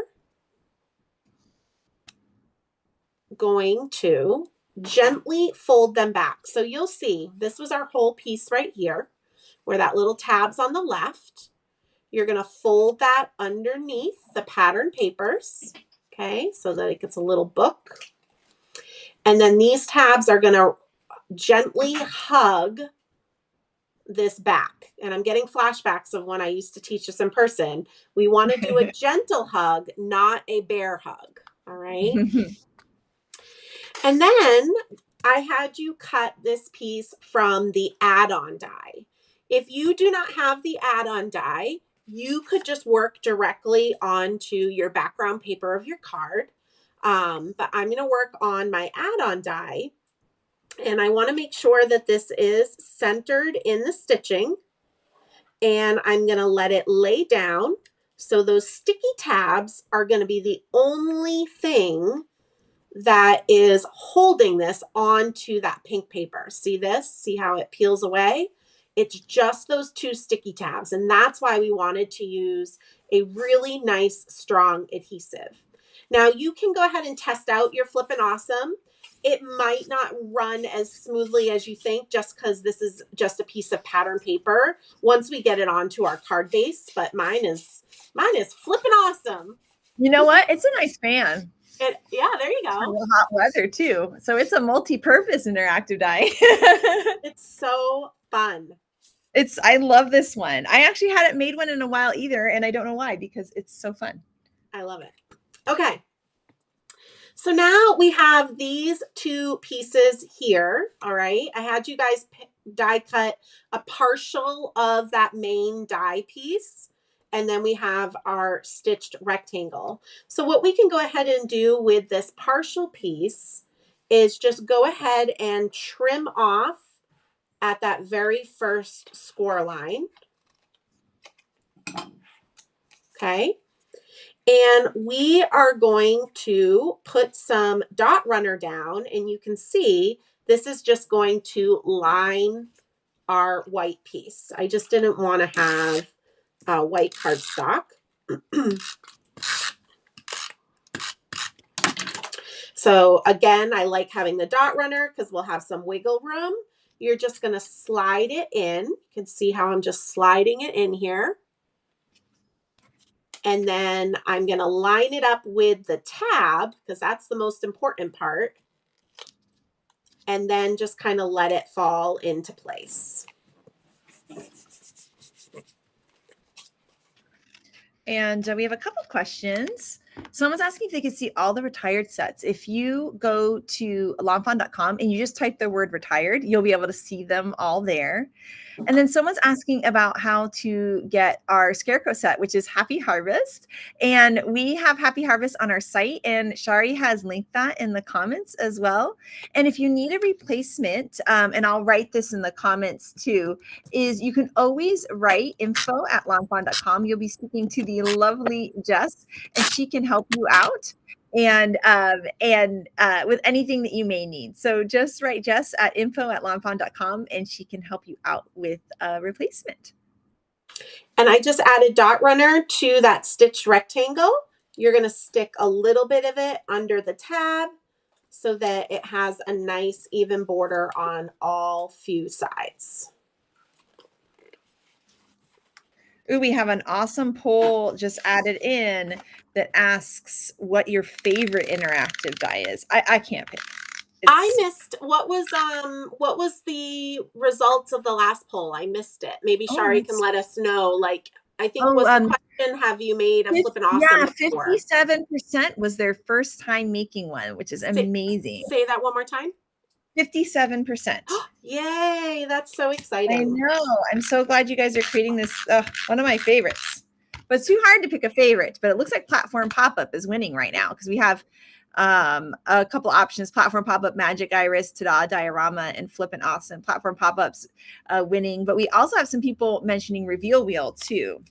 And once again, if you love Reveal Wheel, I don't know, you might be wanting to check your email on November 2nd. So now what I want to do before I add this to my card is I want to stamp my sentiment here, which some of you are probably going to groan at me and wish that we did it before we put it in here.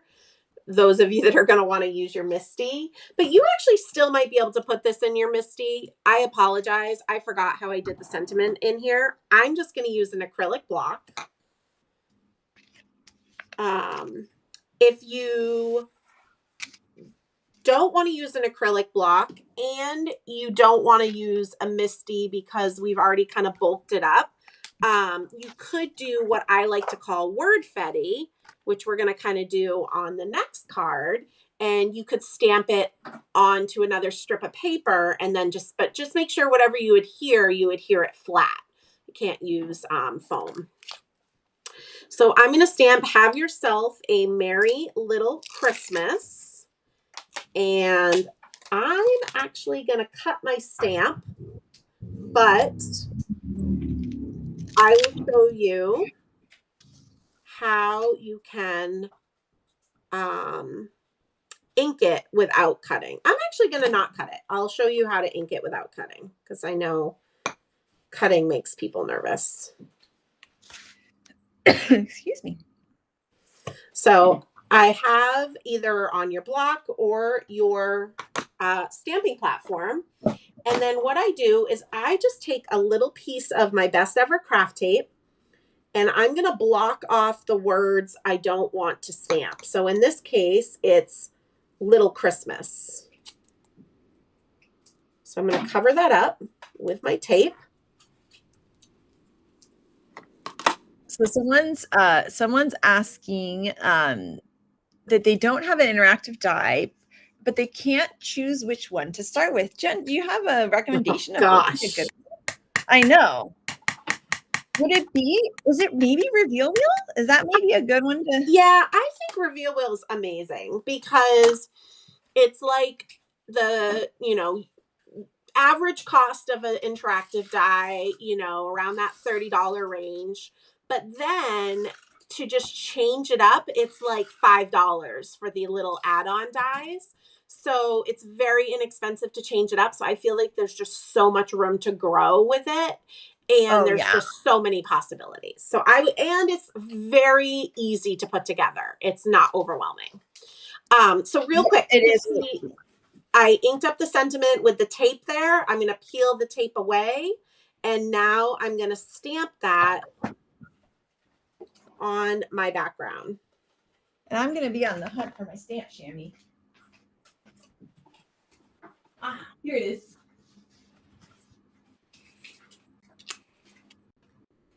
Then I'm going to go ahead Stamp chamois. and clean my stamp. And then I'm going to cover the other side of my sentiment with tape and just ink up little Christmas. That's a squeaky stamp chamois. I know, because I just sprayed it with water instead of actually going into the sink. I do that sometimes too. Yeah. Oh, the struggle's real. I know, right? Oh, a lot of people say that Reveal Wheel was their first one. The other one to look at is our very first interactive die we ever designed was Slide On Over, which is to make slider cards. So that's a fun one to take a look at as well. Super fun. And you can take a piece of tape from here if you want. Okay. Now that is stamped, we are going to go ahead and add this to our card front. But I'm going to actually put my card front on a card base first. Because I'm being, Josie's happy. This is my year of card bases, but Josie's happy because if this ends up into a Cards for Charity, she doesn't need to put them on card bases. It's a Christmas card, though. My Christmas cards never make it to Cards for Charity because I actually send out a lot of Christmas cards. Oh, and then someone's asking who you're crafting with. So my friend Josie is behind me, and she and I have been friends since college, which, was just like 5 years ago. Just kidding. And so she came down. I live in Massachusetts, and she came down from New Hampshire because we are going to accomplish all of the things this weekend. I have an in-person art retreat in November on Cape Cod. Lawn Fawn is one of my amazing sponsors, and I have not done an in-person art retreat since before the pandemic. So I just feel like I'm not remembering everything that needs to be done. So Josie's going to help me accomplish all the things.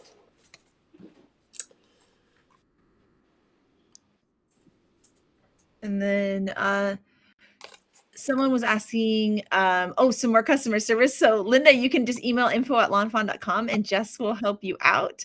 And I love that someone's also talking about how much they like Magic Picture Changer, which is an awesome one. Yes. So now I'm going to add my scalloped rectangle to my card base. And the way that I like to do that is I am going to use foam tape. And I like to double up my foam tape. And I know Kelly always loves my story on why I double up my foam tape. Yes. But my dad has really big hands. He's got like those truck driver, construction worker hands. And if I glued this down flat on the card, there's no way his hand would be able to get under this tab and pull it. So I always just think of him. He doesn't get every interactive card I've made, although he does get a lot of my cards and he keeps all of them. So I just folded my tape over to double it up. And I am going to add doubled up foam tape on this back panel to put it down onto my card. And I know people are going to ask, like, will it be able to be mailed? And is it going to cost extra? And this is just my personal suggestion. I have mailed cards like this before and they've gone fine. But I have found, like, if you go to the post office and ask them if it needs extra postage, the answer is always yes. So that's just my personal opinion. That is not, sponsored by Lawn Fawn or anything. But I haven't ever had a card sent back to me. I haven't either. Someone's asking if we could do a video for advice on when you mess up with an interactive die. I definitely recommend watching the intro video because we will sometimes talk about tips and tricks then. But if you have any specific questions, you can also write the beautiful and wonderful Jess at info@lawnfawn.com because she is amazing at answering questions. She's an incredible crafter herself. So that's something that you could do. But also, if you have any questions, I mean, that's what Create With Us is here for. We're here to answer any questions that you may have, even if it's not to do with the card that we're making right now. You can always request too, like maybe there might be a request to do a magic picture change or Create With Us, because then we would be creating together and we can answer questions. So those are lots of different ways, but we're here to help however we can.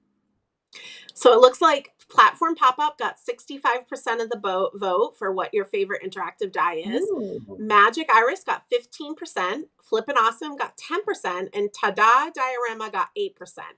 I'm guessing about Tada Diorama is just because it's so new. This is new. So. Yes.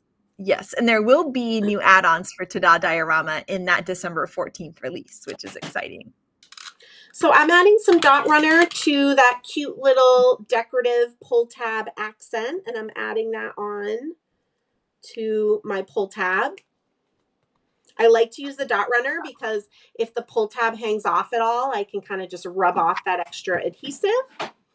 And now we are going to go ahead and build our scene. So I'm actually going to go backwards because I don't know, I just find it easier. But don't you worry, I'll have a little story time with you guys once we get our scene built. But this last little square is going to be our two mice holding hands, just about to smooch. And you want to make sure you use a flat adhesive for this. So dot runner or your Lawn Fawn glue tube. Again, if you're going to use Lawn Fawn glue tube though, just make sure that you're not going to have anything oozing out so that everything will still be moving correctly. And we're going to put a little mistletoe hanging down from the top.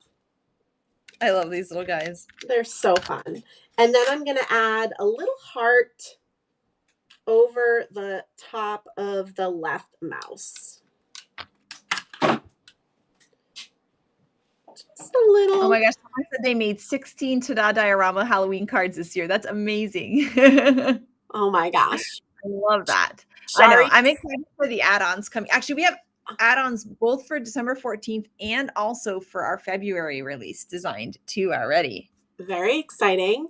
And Shari just did another poll. What is your favorite interactive die? Take two, because there's just too many to choose from. I love it. All right. It's like it'll be a March Madness of I know. favorites. Oh my gosh, that would be fun. All right. So our second to last scene, they are finishing up decorating the Christmas tree. So we're going to add the decorated Christmas tree in the center. I'm going to add the little stool on the right.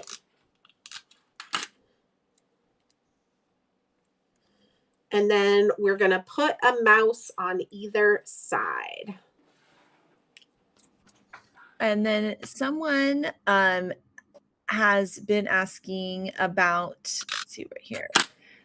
They're asking a question about Tada. It's a great question. They're saying that the pieces keep sliding out of the loops. One of the best ways to solve that is to make sure that your Tada is really well folded. And the way I do that is I put it under a bunch of heavy books. So I took mine, I actually put it under like my little cardstock organizer, which was really heavy here in the office. And I just shoved it right underneath and I left it actually over the weekend, but I bet overnight would just be fine. And once it flattens out and those folds are really sharp, it really doesn't pop out of the loops anymore. So that should help you. So let me know if that ends up working for you. All right, we're going to do our next little square, which is the second one. And this is where the love affair is starting to happen. So we're gonna have the little bashful mouse on the left, and then the little smoochy mouse on the right.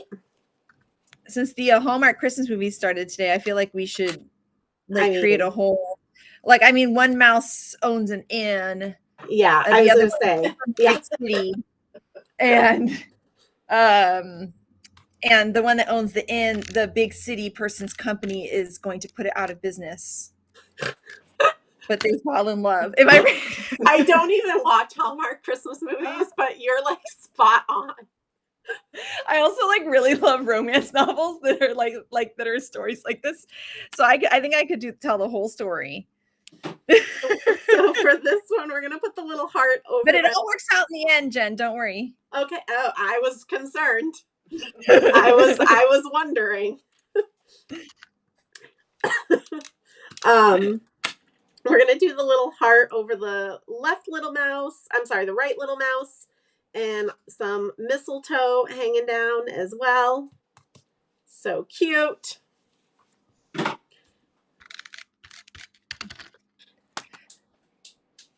And then, go ahead. Sorry. No, you keep going, Jen. I was just going to say on our first little square, we're going to have the undecorated tree, but we're going to put a big present, a little present, and one of our little birdies. So, and go then, ahead. Somebody is asking, oh goodness, what was it? There's been a couple questions about card kits. If there's any plan in the future, I love hearing that you guys love the kits. Although we don't have a plan right now, I love hearing that you love them. So maybe we need to make a plan to have one. So we will definitely look into that. And someone's taking up offer to answer any questions beyond this class. So I have the Shadowbox die set, and when I make the Shadowbox, I use score tape, but it comes apart. Any suggestions? So one thing that you could do would be a couple of things. You could add the score tape plus tiny little dots of liquid glue and glue it together that way. And I feel like the liquid glue might help, especially if you're in a place that's really dry. Sometimes I feel like the score tape might not stick perfectly. So that might be something that you could try, and let me know if that helps. You could also, when you do that, once you make sure that there's no glue smearing out or anything, you could also put it under a bunch of heavy books and have it set that way too, and that might help. All right. I would say that this is flipping awesome. So the little story, because I always come up with stories, is we've got, the beginning of the holiday season. Haven't had time to decorate the tree yet, but some friends have dropped some presents off. And then I kind of gave it away, but we've got our little bashful mouse here that's like, I don't really know if I'm into him. And then the kissy mouse. And then they got together and they started decorating the tree. And then they fell in love. The end. The end. The end. Oh, and the inn was saved from financial ruin. Yep, it was saved. All right. Oh my gosh. All right, we've got one more card to do, but we got the hard one out of the way, and it's not hard. It just has more steps. Hopefully you guys saw that flippin' awesome is not that complicated. It's flippin' awesome is what it is. Flippin' awesome. That's exactly what it is. All right. So for this one here, what I am going to do first is I'm going to add my snowflake frame to the background of my pattern paper frame. And when I'm working with the sparkle cardstock, I do like to use a wet glue because I think it kind of settles into that sparkle cardstock better and holds on. So I'm going to use my Lawn Fawn glue tube. Wait, sorry, I just finally finished mine. Woo! Yay! So fun. It makes me happy. And then I also wanted to mention that we did take 2 on the interactive die, and this one surprises me. Reveal Wheel's at 43%, but Magic Picture Changer is at 29%. Ooh. Then Peekaboo Pop Up at 14% and Pull and Pop Pull Tab at 12%. But I love how high Magic Picture Changer is up. And also, if you love the before and after stamp sets for Magic Picture Changer, Jen's Flippin' Awesome card today was a really cute way to use the before and after stamp set a little differently, which I thought was really awesome as well. Yep, for sure. And I also just want to mention that almost all of the Create With Us classes coordinate with my online classes. So if you did purchase the supplies to make the cards with us tonight, I would really encourage you to check out my Tweets the Season online class. I'm going to be live the first Saturday of November. But again, after that date, you can take the class whenever you would like at your pace. And it's using the winter birds and Christmas before and afters. We're going to make 3 more cards in class. You're going to get different coloring guides. So I purposely color things differently to give you more ideas. And then you're also going to get 2 bonus card ideas as well. So totally awesome if you have, and again, you can substitute supplies as well. You don't have to have all the supplies, but it's super fun. All right. Then another person says they're inspired to make cards during watching Hallmark Christmas movies. Me too. They always are like so cozy, So I'm so glad to hear weird that. because I made all these cute cards watching true crime and horror movies. See, I'm not a true crime person, but I do love a good scary movie. Oh my gosh. Okay. So now I'm going to take this panel and I am going to use foam to pop it up off of a panel of Spiffy Speckles pesto. So I am going to use my Lawn Fawn. They should be Lawn Fawn foam strips. My Scrapbook Adhesives foam strips. Sorry, Scrapbook Adhesives. And I'm going to make sure I put them on all 4 sides. I kind of am doubling up these foam strips. Now, just keep in mind, when I'm adding foam, I'm not going super close to the snowflakes because we are going to be tucking our branch behind there and stuff. So I'm going more on the outer edge.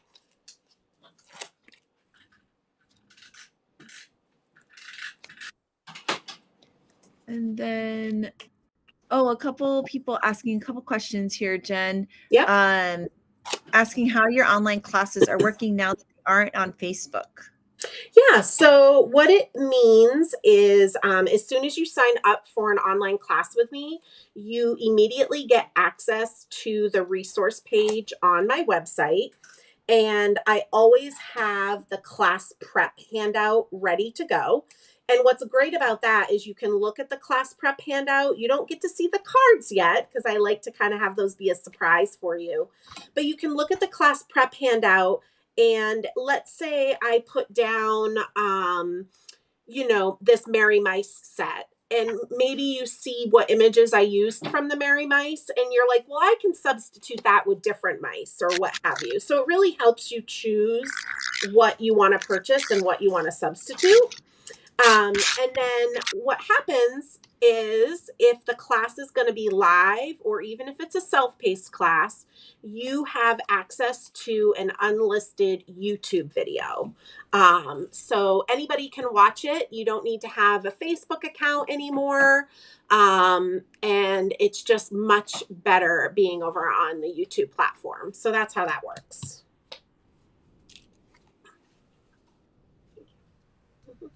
And then I have a couple other questions. Well, number one, this is a really cute idea that someone's done flip cards and added pictures of her grandchild for their birthday. And I think that is such a sweet idea. Oh my gosh, Miles would love that. I can't wait to try that. And then another question here, Jen, is when can we expect our kits in the mail for Tweets the Season? So the kits are created by Scrappy Chic, which is a store out of Michigan. And I have no idea, but I would check with them. I know they usually try to get them out 2 weeks before the actual class. So I know we're getting close to that, but I don't think we're quite there yet. But I would check with the girls at Scrappy Chic. And also Yvonne's been watching Dateline while making cute Lawn Fawn cards. So you're in good company. And we got a lot of other people saying they love horror and true crime. And Rebecca's always got true crime going on. I love that. I will just mention Dateline does all of their episodes on a podcast, which is really nice if you want to stay focused because you're not less apt to look up and see what they're showing. But the podcast actually translates really nicely. So. Can I just share real quick, Kelly, how to put this on? Because I know, of course. I know sometimes it's tricky, like you have all this adhesive, but you want to line it up with something the same size. So I was just going to show you what I do is I start on a corner. So I'm going to start at this lower left corner and I'm going to line the corner up with the corner. And then I'm just going to let it either fall up or fall to the right, but it's usually up. So I'm just going to kind of let it go up, and then it's just going to fall to the right in place.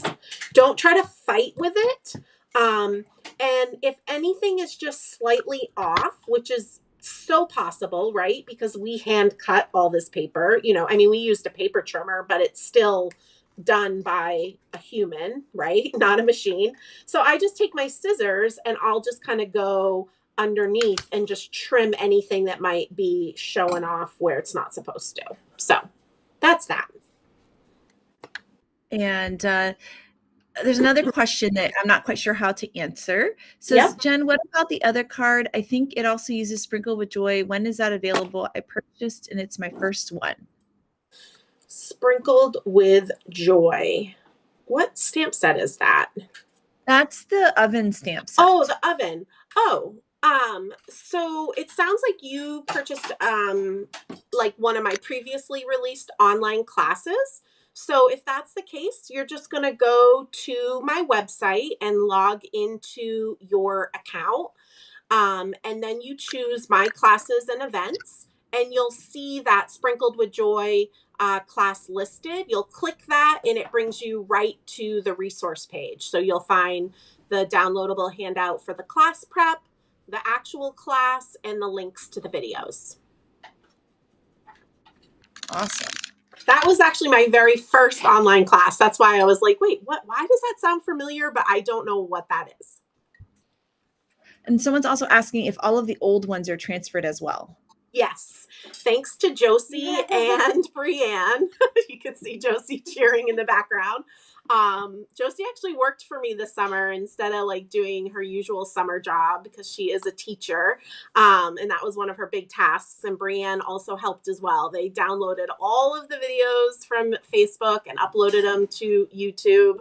And we reformatted, and by we, I mean Josie, reformatted all of the class resource pages, just trying to make everything really nice and consistent. Because when the pandemic happened, I didn't know what I was doing, you guys, but I was figuring it out as I went. So I love that. I think a lot of us were doing that. Yes, I feel like I still am. Yeah. We've got some good. Someone wants to add some snow flurries into the backdrop somehow. That sounds beautiful. And people want more colors of spiffy speckles. We do have our spiffier speckles now, which are new colors of spiffy. New colors of spiffy speckles with gold but they're foil. Spiffy.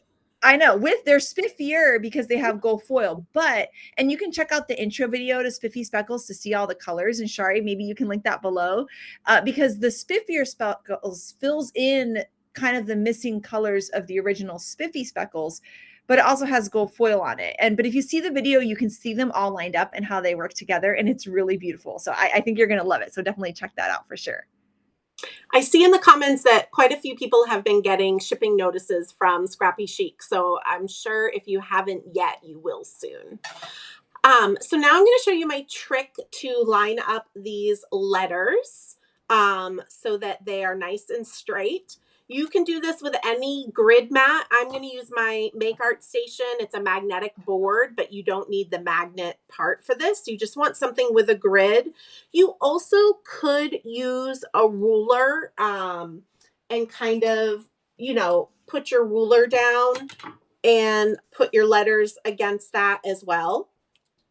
But I'm going to use this just because that's what I'm used to doing. And you're just going to take your letters for Mary and you're going to line them up along the grid and kind of space them out however you would like. Now, we have a decent amount of room, but I will also sometimes just bring my card into view so I can make sure I'm not spacing my letters out too far, because we don't want to have them go off the card. So I just kind of get an idea of where I want them, making sure they look good, which I think they do. And then what I do is take a previously used piece of the Best Ever craft tape And I am just going to press it down on the letters. And then that way, when I pick it up, it's picking it up all in one piece. And now I'm going to take a second and I'm going to put foam strips behind each of these letters. If you didn't want to put foam strips down, what you would do is put your wet glue down.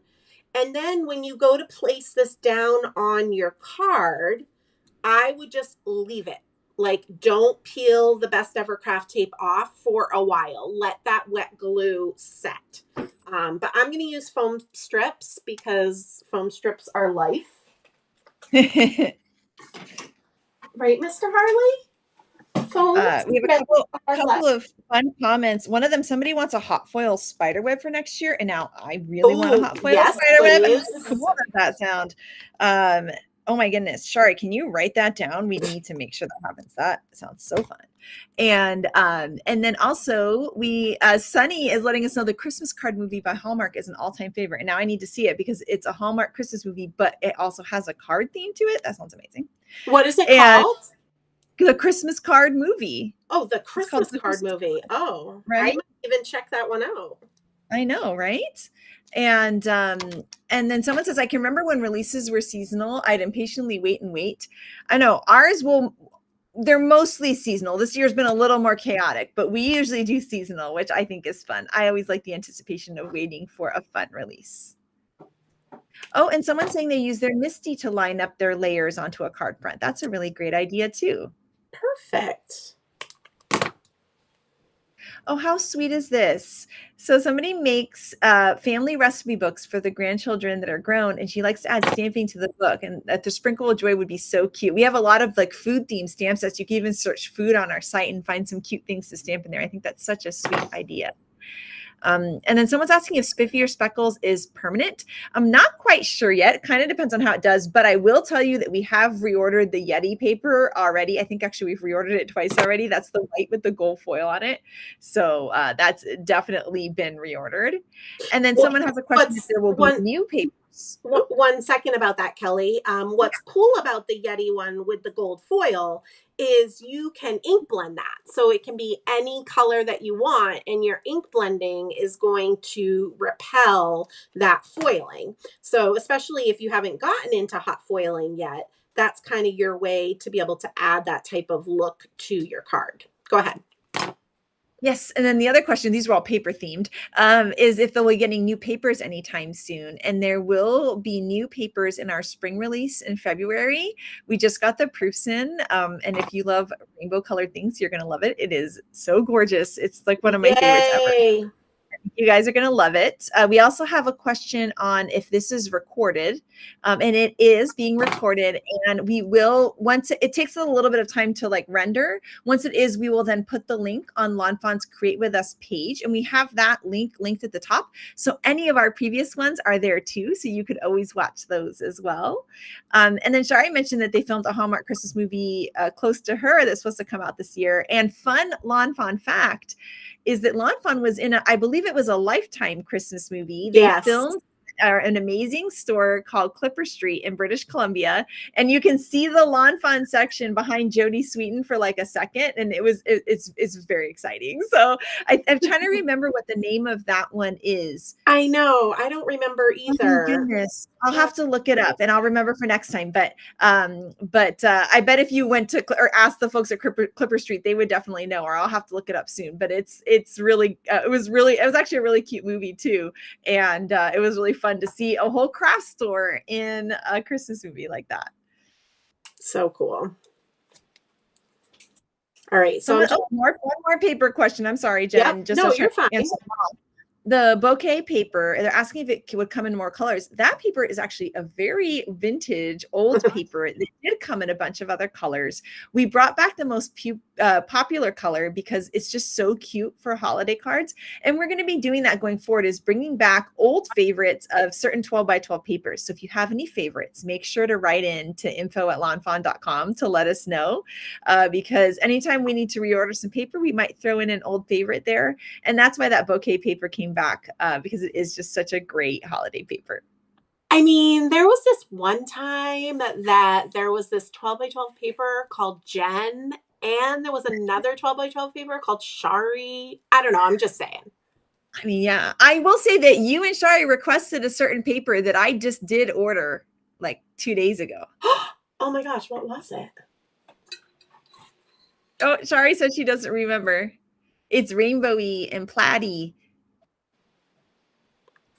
It's the gummy bears paper. If anyone is like Oh, a yay! I do paper, remember that one. it's really fun. So it will that one paper, but that will be coming back eventually. So I'm excited about that. I loved the ones that had like the little imperfect hearts and stars. It was like red on red. Believe it or not, red on red. Oh, thank you, Shari, for the Yeah, visual. Shari's showing us in her behind the scenes here. She's got the paper, some paper hoarded. Yeah, it's called it was called Perfectly Plaid Rainbow. And so that one will be coming back I think in time for spring, I'm guessing. I saw you were asking retailers what papers they might want to see come back, and I literally was like sitting on my laptop screaming, plaids, all the plaids, plaids, please. Okay, so now that I have the liners taken off of the foam, I am going to place this down on my card.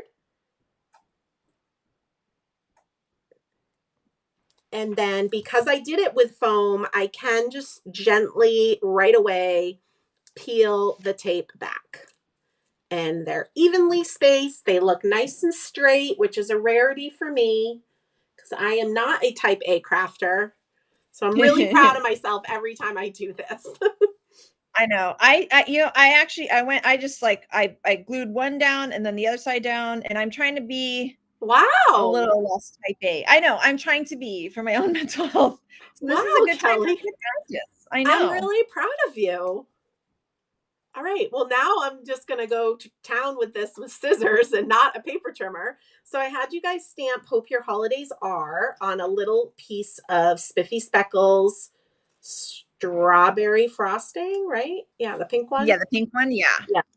I'm pretty good with the names of Spiffy Speckles. Also, a funny Lawn Fawn hint. The reason why so many things are named after food is that our meetings used to always be at 11 a.m. Erica's in my meetings. We've since changed our meeting times. They're now at 1, but we used to always be at 11 and we were hungry. So oh, that's so funny. They're naming everything after food.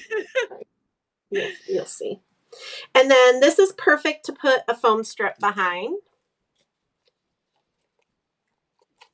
And I was telling everybody at Papercraft Clubhouse, I use foam strips a lot, and I'm amazed at how long a package of them really does last. There's a lot of foam strips in here.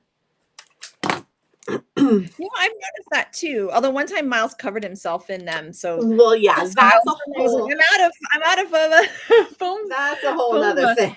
Yeah, he went through a phase. Now he uses them, to craft. But this is when he was much younger, and he went through a phase where he was so excited about the foam strips, and he would cover his pants in like sheets of them when I wasn't looking. Really cute. That's hilarious. All right, and then we are going to go ahead. But actually, before we build our scene, this is one of those cases that I like to glitter something once it's on the card. I am going to glitter the bottom tips of my letters because, there's not enough sparkle on this card already. So what I do when it's already on the card, I don't want to dip this into the glitter because glitter is going to get trapped behind all the foam bits, and then that is going to become messy really fast. And remember, glitter doesn't need to be messy. So what I'm going to do is I'm just going to gently scribble some glue with my Quickie glue pen where we put that ombre guava ink. I'm going to use the cap of my Quickie glue pen like a scoop. I'm going to bring up a little bit of Prisma glitter, and then I'm going to tap it off. And I'm just going to do one letter at a time. And the beauty of the Prisma glitter is since it's not really a color, you don't have to worry if you're filling your area in completely or anything like that. It just is adding a little sparkle to these ombre letters. And I just think it looks so cute. Oh, and then someone is, oh, this is a really good question. They're asking, why don't you use the Lawn Fawn glue pen for that? For this glitter? Right now. Oh, for the glue tube, the Lawn Fawn glue tube? Yeah, like the glue tube. Why don't you use glue tube? Why are you using the cookie You pen? said Lawn Fawn Sorry, glue that was pen, I did not phrase that properly. I'm literally like, I don't remember us having a glue pen. So you could use the Lawn Fawn glue tube if you wanted to for a thicker glitter application. And there are some times that I like that look and I want that look.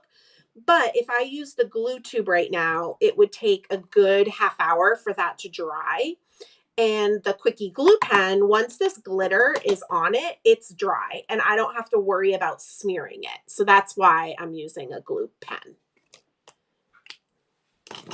I literally was like, oh my gosh, I'm going to fail the Lawn Fawn quiz of the month. I didn't know we had a glue pen. That was my bad. But Lawn Fawn does have a sparkle It's Friday. I'm tired. But Lawn Fawn does have a sparkle pen. So if you didn't want to use ultrafine glitter, if I haven't enabled you yet, you could use the glue pen, the glitter pen. Now listen to me. Now I'm talking about the glue pen. Yeah, we've got the sparkle glaze here, which actually so now I'm going to go ahead and start building my scene. Oh, Kelly's actually using the glaze. That's a good idea. She's using this. Yeah, I'm using the glaze on mine. Which that's fun. I probably would have built my whole scene first so I don't accidentally smear it. But Kelly's clearly living on the edge tonight, and I'm very proud of her. I'm very proud of her for being wild and crazy. This is me in October with a 3-year-old. There are so many Halloween activities and fun things to do, and so I'm learning how to let go. I'm not going to stop you. I'm really proud of you, Kelly. Just make sure. Oh, good. You're wearing a short sleeve shirt, so that's good. Yes. And then someone is asking if there's a new Tiny Gift Box add-on. We actually don't have one designed right at this moment, but if you guys have any suggestions, we'd love to hear them for a new Tiny Gift Box character. That would be really fun. So some of these elements are going on with foam squares. Some are going on with glue tube. Again, I list all of that on the handout for you. I think that's my number one question I get in in-person classes is like what's popped up and what isn't. So I've learned. You guys have taught me well. And when you get to your branch, you might want to trim some of your branch off, which I am going to. And I'm going to add some foam strips behind that branch.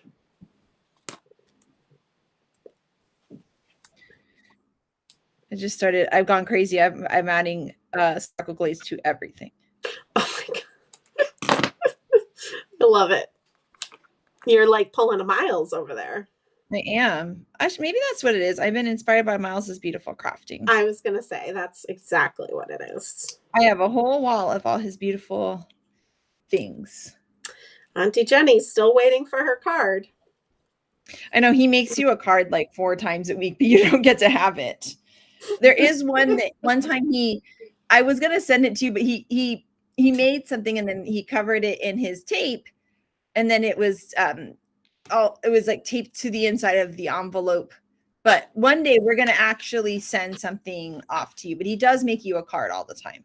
That's okay. Like I said, he's just like Auntie Jenny where he doesn't send his cards out. So it's all good. I can't be mad.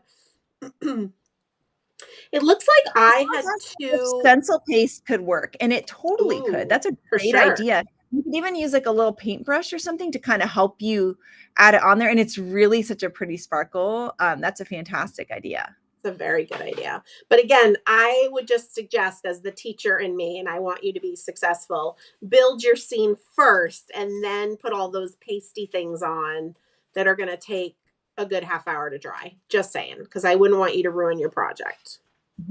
Oh, and then Shari's saying that Miles told her that she had to come get his card. Maybe that's what it is. He doesn't want to mail it to you because he wants you to come and visit. Aww.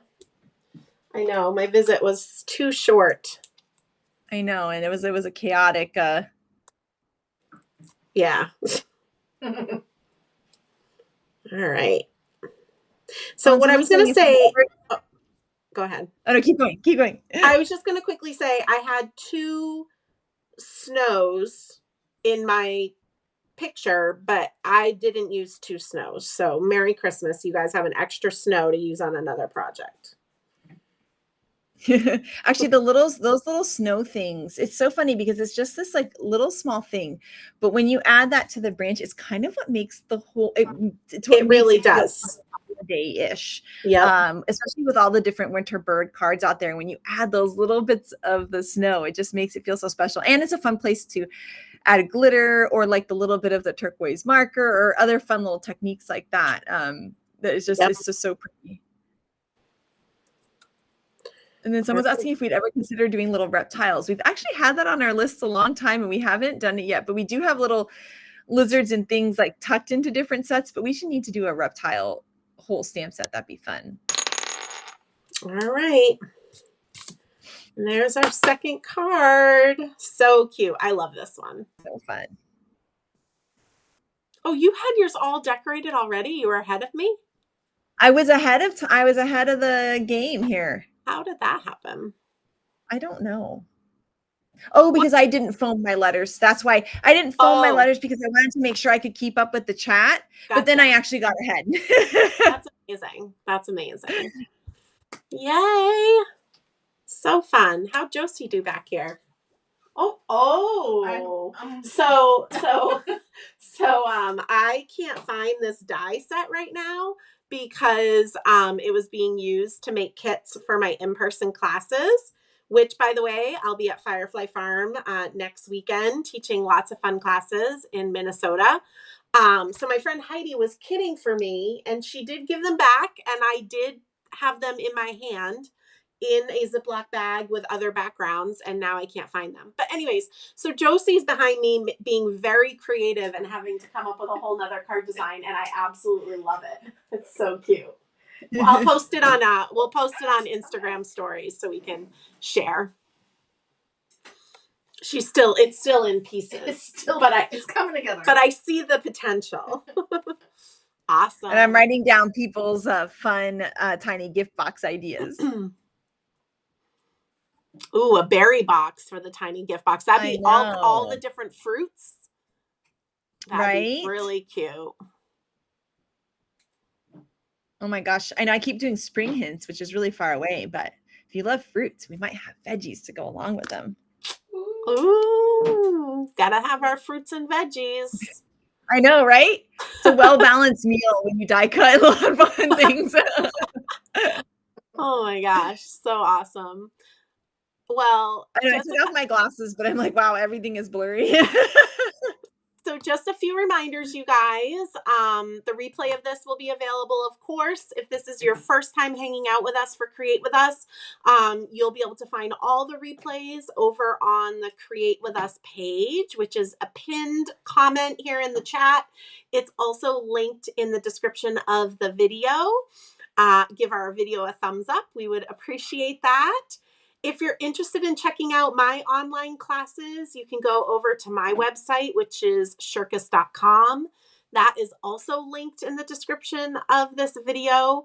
There's a lot of classes over there, a lot of Lawn Fawn classes, but I also have some fun technique classes, like about distress inks and distress watercolor pencils, and like we talked about, Copic markers.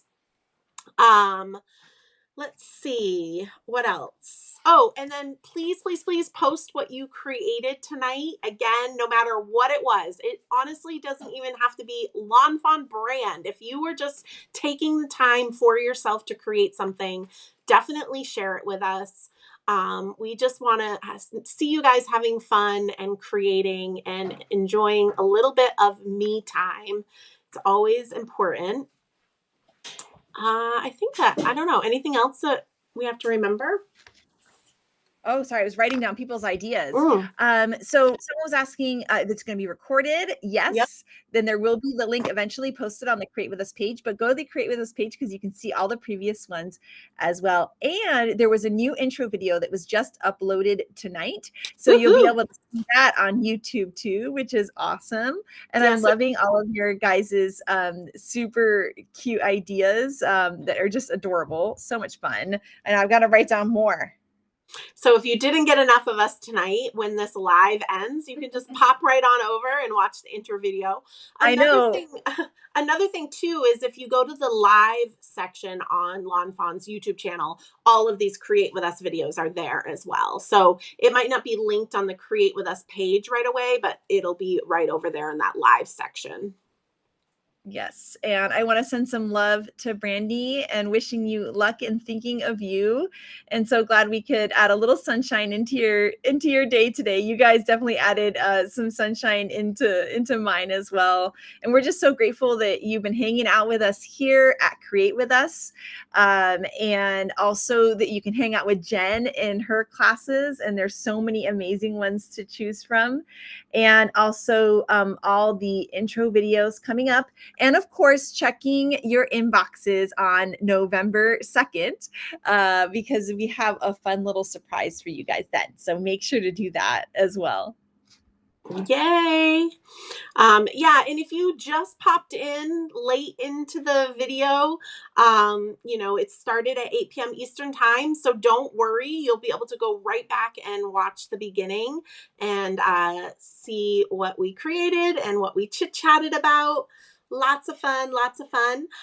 So we won't have another Create With Us until the new year. We'll be sure to announce that with the December release. We always try to announce that information on release day. So you will be able to see what we're creating with, and it might kind of help you build your shopping list if you want to create along with us. So just keep that in mind as well. Yes. And we're just once again so grateful for you guys joining us tonight and just having a blast creating with us. Make sure to share your projects too. Make sure to check out Jen's classes. And we're so grateful for you guys, and we'll be excited to be not only creating with you at the next Create With Us, but just creating along and sharing on whatever your favorite platform to share is. Yay. I just saw a couple people posting that they signed up for some classes. So thank you. And let me know if you have any questions. Thank you guys so much for joining us tonight. It's been a busy week. And honestly, like the time was slipping away today. And I was like, I got to clean my studio. I got to get ready. And it was kind of like something that was nagging me, but I was like, oh man. But now that I'm here with you guys, this was so much fun. And I love doing these. I love that we schedule them and we do them. We started doing them because we didn't get to see each other in person as much during the pandemic. And I'm so glad that we're still hosting these and you guys are still joining us. Yes, me too, for sure. We're so grateful for you. And we can't wait to see everything that you're creating. So make sure to share with us too. Awesome. Well, anything else, Kelly? I think that's it. We're just we're excited for this whole holiday season coming up. Everyone enjoy your true crime or your Christmas movies or whatever your favorite thing is, and get crafty. And we can't wait to be chatting with you guys soon. Yay. Have a good night, everybody, and have a fabulous weekend.